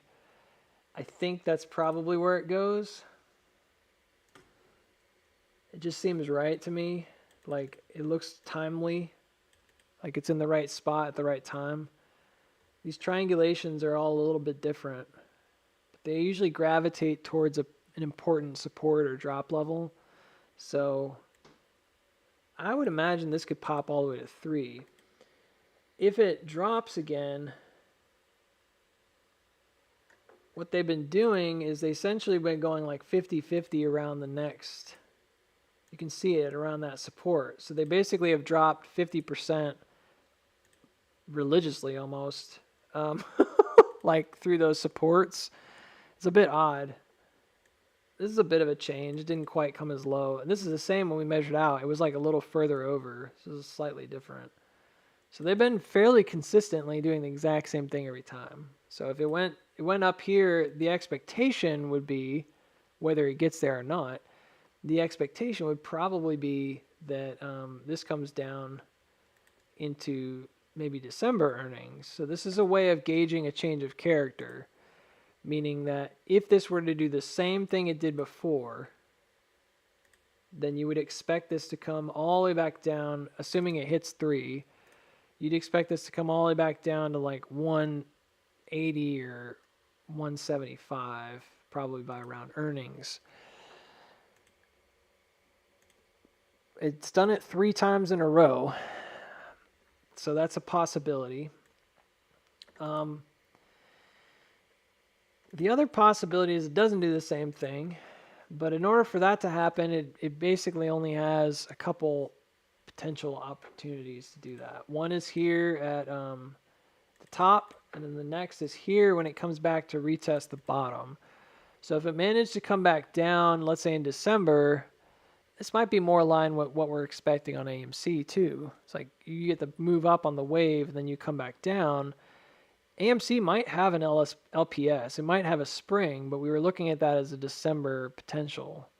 So this is kind of rightly so, like in that same spot.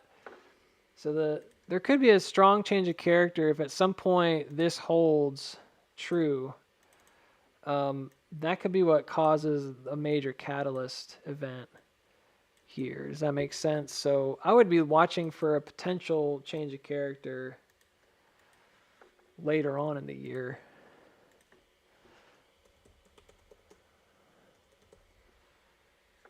That's probably where you would see it happen. Interestingly, everything from that point forward would probably be very similar to what we would expect for AMC. So similar in terms of like the wave structure. You may expect it to come racing up, but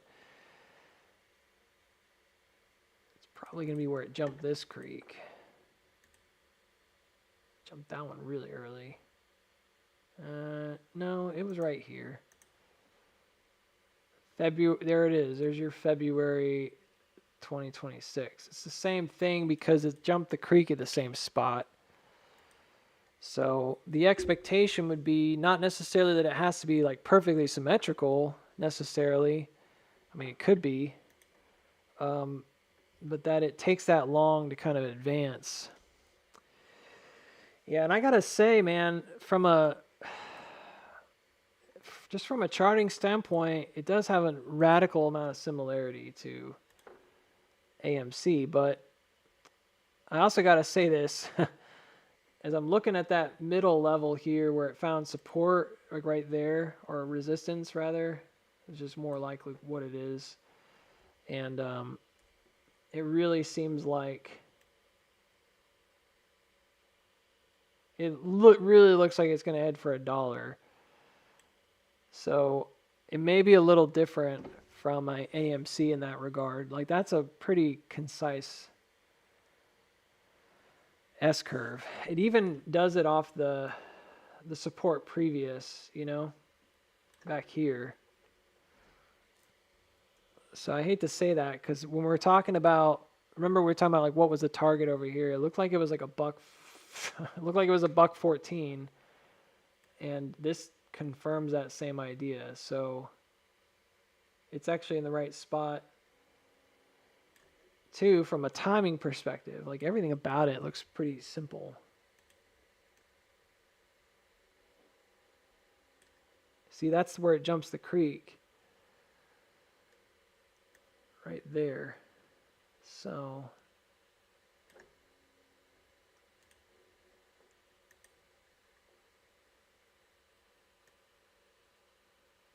trying to see where it actually intercepts. It's like over here. This reminds me of what we saw on AMC as well. There was a sense that you would come up and then you would come back down into that's what I was saying on AMC on the big picture, is that you would potentially come up and then come back down longer term into summer. That summer would be potentially low. There was a model that I drew that had it going up here at the end of the year and then going back down later. It was like a longer winded model. This looks really similar. So even in the midst of a change of character, it might look like that's bullish. But there's a lot of places that could reject. Like a lot of places that could reject. So you might see something like that looks like a huge change and it goes to like 350 and then it does like a spin around. And I kind of wonder if maybe that's why they're established the floor where they did. Maybe it's a whip around of that floor to the bottom. It's always that, guys. It's always the same. I just did it right here. If you're thinking like I'm making crap up to fit what I'm not. Like they're always generating floors in places where then when they do this, the turn down, they can whip back around that target because they know that they're going to get sellers. It's such an easy way to trade. You generate a floor and then when you pull back through it, you generate that momentum that you need to go forward. It's a simple enough formula and it works all over the place. So if this pumps up high, even into like January or something, like let's say you thought it was the same kind of January style move, it may have other things in mind. If the target was really to get down low, then by summer, and then I'm looking at it, I'm just sitting here staring at it like, well, where would it go? There's another trend here that isn't as strong, and that's the first place but that's where you would see it, like this pocket here. It's kind of like this floor. You're starting to see the connection between the triangulations and like where it may end up. I mean, that's a really strong, simple place to go back to. So when I look at it, I'm like, yeah, there's a lot of possibility here for it to continue to run, but it also kind of warrants the question of like, does it actually run there? And one other thing that might happen is,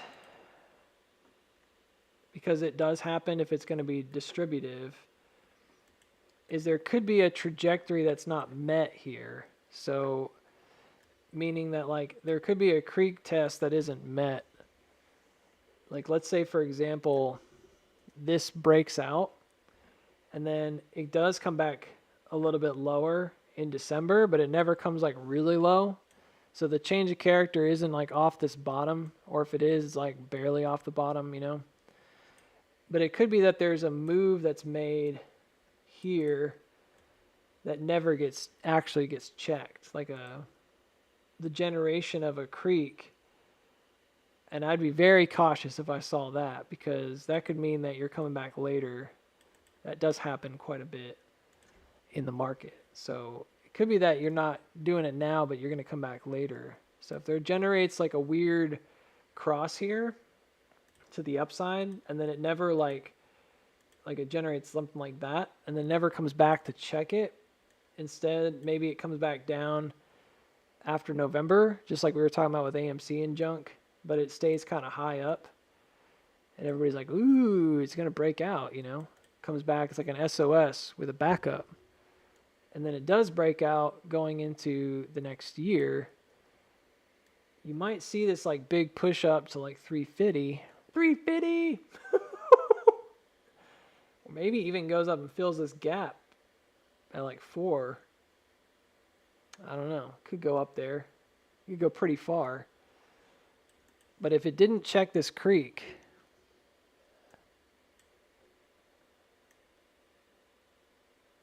could be in for like a massive surprise later.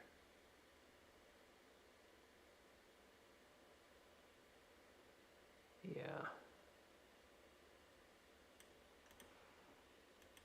This is just one of those charts that gives me the willies because of how everything looks really fairly tight. So there's a couple levels here. One's there. One's there. There's a lot. All of those could be possible places of... I think this is the strongest one. Ooh, that would work really well. So it goes all the way up to 4. and then it comes back down basically the whole year.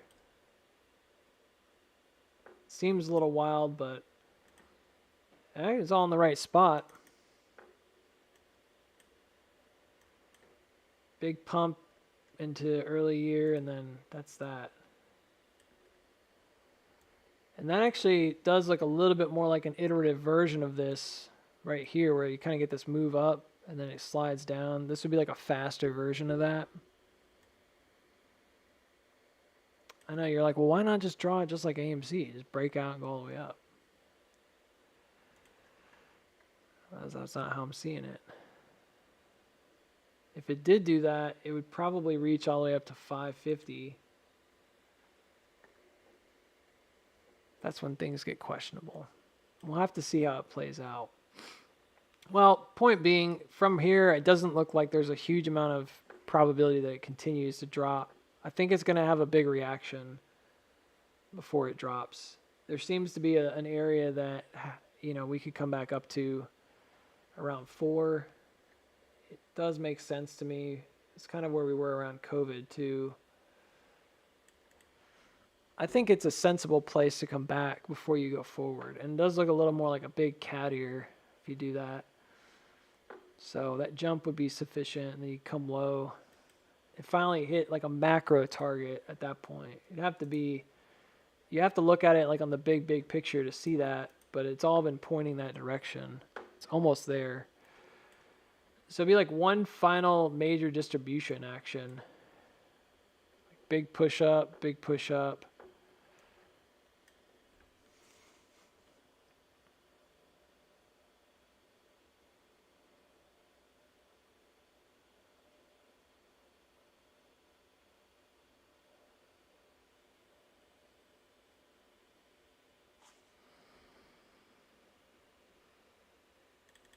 Yeah, it's just a huge M cross.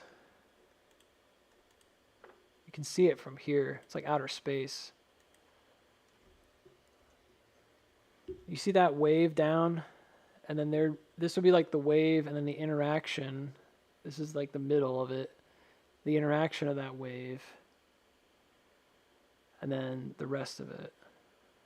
This is like a 50% marker here at 530.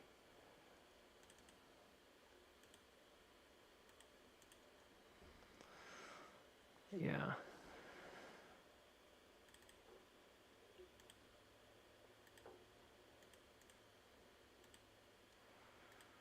So this is like a trading range right here. See that? And we've never come back to check 115. They generated like two massive, it's always iterative. That's the way you want to put it. They generated like two massive major creeks. One is here. So this is the first one. So this actually is fairly straightforward. You can see it visually almost too simply, right? Like you can see the cross right there on the bigger cat ear right here. So like this is the wave down. It defines the cross here in the middle with like this gobbledygook in the center. So it gives you a sense of trajectory on like where this might go in the future. And it did go there, but it only went there as a way of like retesting that mark. We're kind of talking about this on AMC, like the need to go back up and test that mark is ever present whenever you generate those waves, and they did do that. I think that's what this is here. So we haven't tested that mark yet, right? And that's just a local example. But this did it on a big scale. So it generated this wave through here, and then maybe raised the creek a little bit. So it might be a little off about some of this stuff, because this could have been a creek raising right here. But if that's the case, then we're kind of falling below it now. Whatever. One man's creek is another man's ditch, I guess. I have no idea what that means. I just made it up. You're just making stuff up. I'm trying to make up sayings. But yeah, I think the point of this was to go back and test this high. So they went back and noticed that they test the width right here from way back in the year 2000. And then they went all the way back down. Like they're positioning it as if it's got to go back down towards the bottom, which I think is accurate again to say. I don't think that's wrong. I think that's absolutely correct what's going on here, and it's been that way for a little while. So really that trend was established 2004. It was established that they were aiming, so they were already thinking about the distribution cycle before they got up into these cat ears years out. That's the way institutions play. They don't play like day to day. They really look at, oh, okay, we're gonna see how much we got. Oh, we're gonna go this way afterwards. Okay, let's take it up and do our cat ear nonsense, right? And distribute, and then we're gonna take it right back down and we're gonna head back towards that target. And I don't know exactly how this got past retail, because I feel like it's super obvious now. I look at it, I'm like, how did I not see that kind of stuff? 3 or 4 years ago, I was like, really wasn't looking for it. But if you look for it, it's like always there. Oh yeah, they were taking it up to redistribute. They made tons of money on this, and then they dumped it and left retail holding the bag. And you can see it visually that wave had already set up.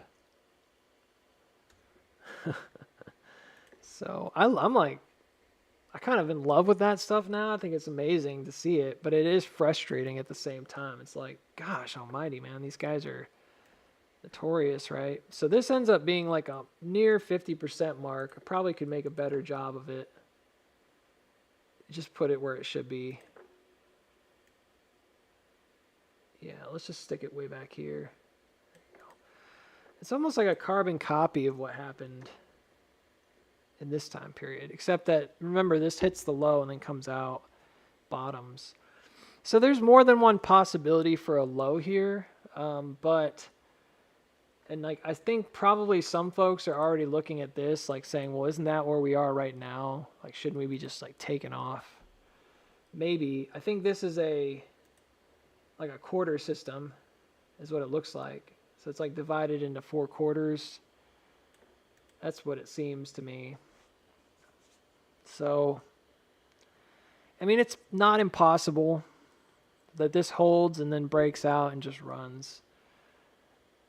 All I'm saying is that it seems like they're aiming lower. It seems like the goal wasn't to get to that third quarter, but was to get to on a retracement, but was probably to do a full throwback. It's just the way that the creeks are trending. I suppose we could make arguments the other way just to see which fits the bill better.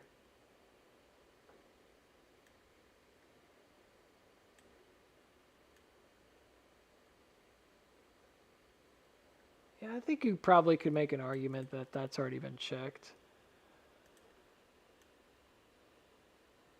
I don't know where you would place this then. The cat ears don't really work from the top. Maybe there? Here, where it broke out? There you go. So there's a counter argument to mine. I know I just changed it, but I think that's a good one. Is this also, I mean, maybe both exist too. That's the thing, is like, it's hard to say. You can see both of them.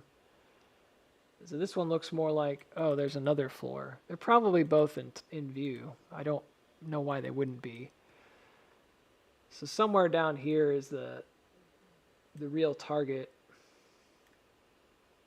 But I also think it's interesting because the timing doesn't change. Notice that. That's exactly the same timing. It's like no different. Yeah. It makes no difference how low it goes. It's the same exact time frame. So that's a fascination.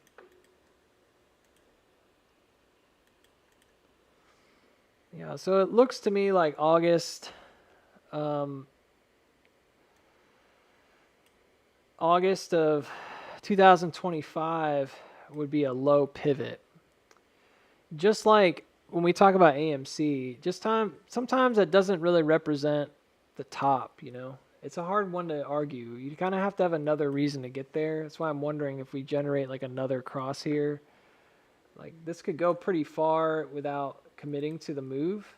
That looks really close. Goes back and tests that. And then kind of back up, and you'd have to kind of see what happened back here. And I don't really know yet.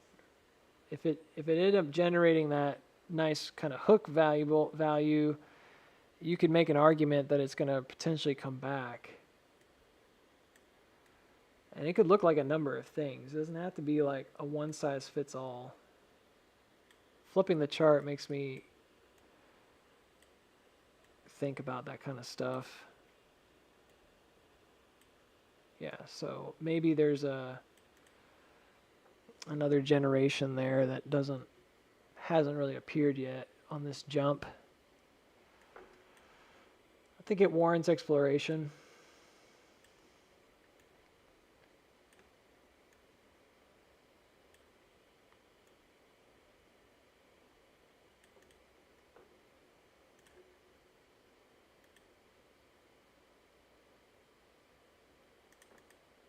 That seems to favor that other one lower. It's still pointing the same way. So there's absolutely zero guarantees anywhere in the market that this would actually get there. I'm just looking at the super macro trend, like the biggest one I can possibly see, and it seems to me that it's pretty much in the same spot as it was before in this time period around September and August. And then I'm also going to look at this big picture. The last thing we'll do here on BB. I'm going to look at this big picture and see if I can, if that identifies as like a good creek. Hang on.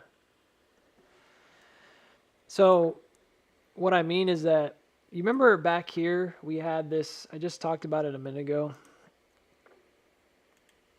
There's a distribution up top, and then it has this kind of cross in the middle, and then it does this business, okay? So there's an M cross in the middle, and then it comes back up, and it's doing it again. In theory, it should do the same thing here. So if, in theory, it should be coming down and generating like a similar move right now. That's exactly what I'm kind of arguing here. So you've got the, I mean, it's all written in almost perfectly. This is a nice one to look at because it definitely seems like fairly straightforward. So this is like the dip, and then this is the recovery. And then notice the recovery does the same thing, and then it does a very similar move down. I think it's got to be this lower mark, and then it crosses through. There's a 1, 2 right here. 1, 2. And then it should be this. So it's going to go back up. Yeah, I think I was right. And it's going to hit this mark around like 430. And then it's going to try it again. And this is where it's going to like really accelerate. So there's like a whole nother level right here. So this would be like a third iteration, third generation iteration.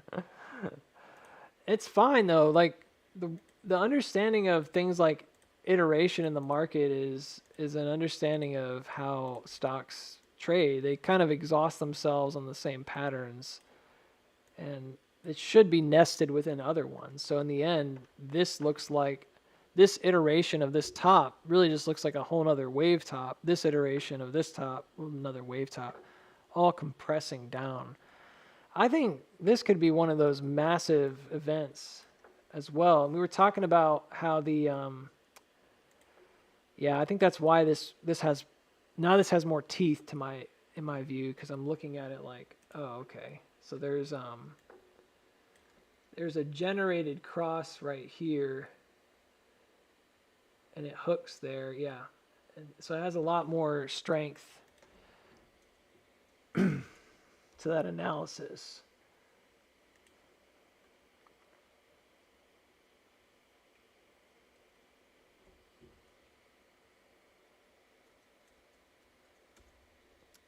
So in the end, I think that's where it's going to be.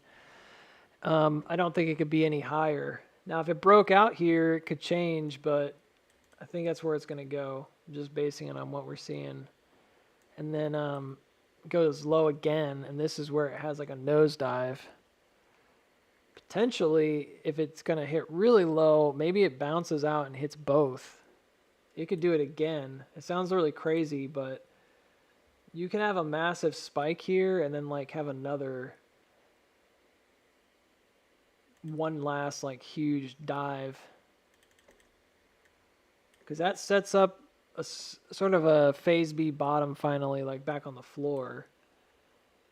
So in theory, as weird as it may seem, like that could actually happen both. Like it could be, it hits this, goes back up. It looks like it's going to go, and then it just dumps one more time. And it would be very, very steep, because that's just the way it's iterating. Going back up to the hook value. So wherever that hook value is here, it could be there. And it may not work out. It may not actually get the dump. Could be a change there as well. So there would be a potential change of character here and then later here, because you could have it not advance again. And that's what you're waiting for on these stocks. So this might just dip down and hit that $1.12 or go slightly below it.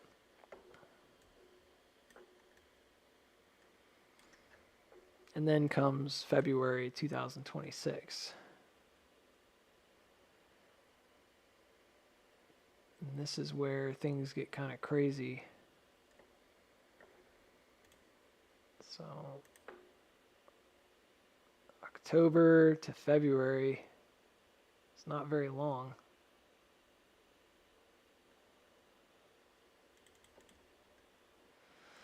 Part of me thinks that looks ridiculous, and then part of me thinks that it's probably right. Like, it isn't, it's not really that far-fetched. It looks kind of crazy, but actually seems about right to me. So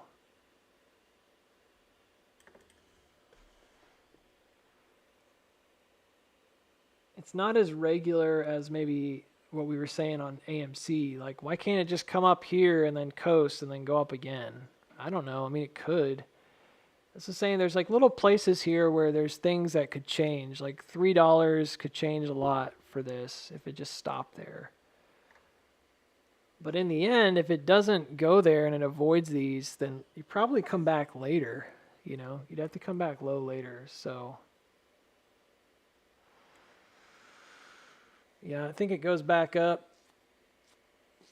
Goes back up around these levels. And I don't know, man. Long term, what does that do? I have no idea.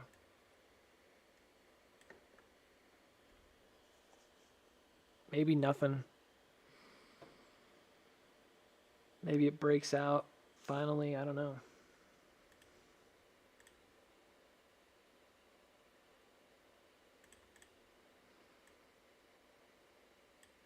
It's hard for me to not see that as a strong possibility. Maybe more like June, but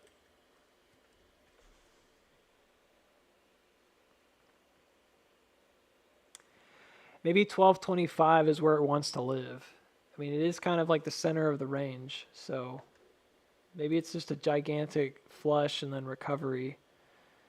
Because frankly, from 1225 back down to 5, that sounds like reasonable stock levels. And that is like the liquid center, so it makes sense to return there back to the middle before doing anything else. You talk about sympathy plays, and then you look at like, all right, where are you at in 2029? It's like, well, could just be chilling out back up here. That gets a little too long-winded.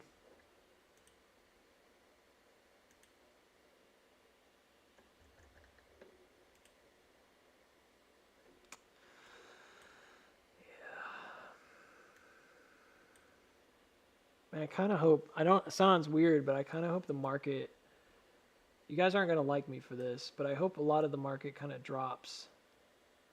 You're like, what? Booksy, that's stupid. I just think it would be better if like MPW is at 550 end of day, because dropping through here and getting that double bottom might actually cause a massive reaction. And I think the same thing went for IWM. It looked like it would be stronger going into Monday if it would go ahead and drop again, like get back down and hit the creek. And I just wanted to do it. It's not because I want a red day or a red week. It just looks stronger to me. And if AMC had come up higher and then done the same kind of drop, I feel like the same way. I don't know what the heck AMC is going to do now. If it pushes up end of day, I'm going to be upset. That would look kind of weak to me. It looks like it's just kind of chopping down in that iterative fashion, which is fine. I like the bounce, bounce, bounce, bounce. See how they're getting smaller and smaller and smaller and smaller? That's great. I love that kind of last minute compression going into the fourth.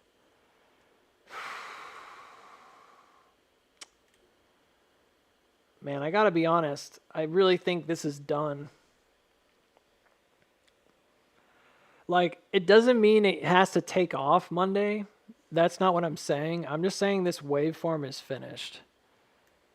And I'm like 99% sure about that, because the way you measure these is fairly straightforward, and it's just from the bounce to the breakout on the creek. And that's where the jump happened right here, and that's it. And then like that's the end of the wave structure. So this could be rocketing. It really could be rocketing Monday. I know I've said that kind of stuff before, but like this should be the end of this. The only thing that maybe delays that is if it jumps up and then comes low, which is what I'm like wondering about. You could have it advance to like 460 and still come back down. And this might be like that delay that you get to prevent it from running next week. You could be at 450 again, but you'd be outside the major creek, right? So that's like what I'm wondering is like, it's possible that it just goes because this is finished. It's also possible that that pop Monday just gives you enough to get back up here. Maybe it advances back above to like 470 and then it comes back down and it chills out again and goes to test the floor at 430 again. That would be pretty brilliant, actually, because then that would screw over a lot of people. And you could end up again at like 450. Then the following week is that delayed action. So that wouldn't surprise me either. That's kind of what I drew down here. This orange idea was that you would jump slowly. I just didn't illustrate it. I just kind of left it as is. This would not surprise me at all if it sort of chopped here and ended the week right here again.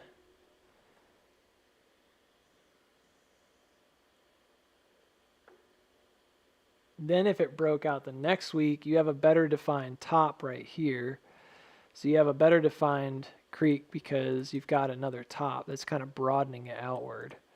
We haven't done really much to broaden it. That's my only thought is like, there is a creek here, but this is the only spot that's pushed it up.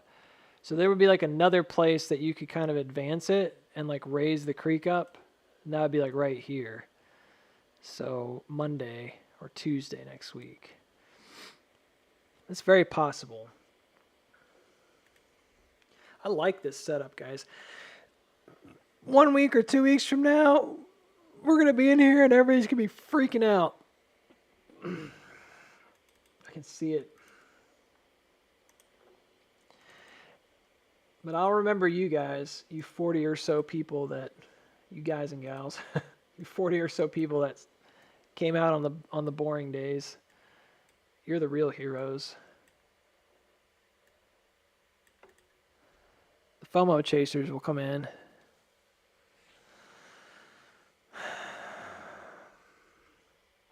All right, I'm out. I think that's it for me.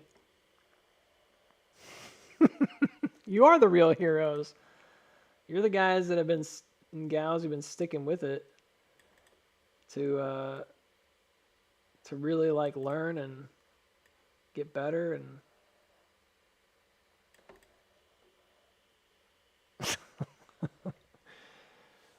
you are. Also, for those of you that did sign up for membership, you don't have to, but if you did, yeah, implied volatility is a real hero. If you did sign up for membership, I haven't confirmed yet. I'll probably find out this weekend. I'm going to go to a Taekwondo test. I haven't confirmed whether or not we are sponsoring someone just yet, but we're really close. We're in the process, so I'll let you guys know. Probably by next week. All right, y'all have a good one. Have a good day. Have a good weekend, and we'll talk to y'all later.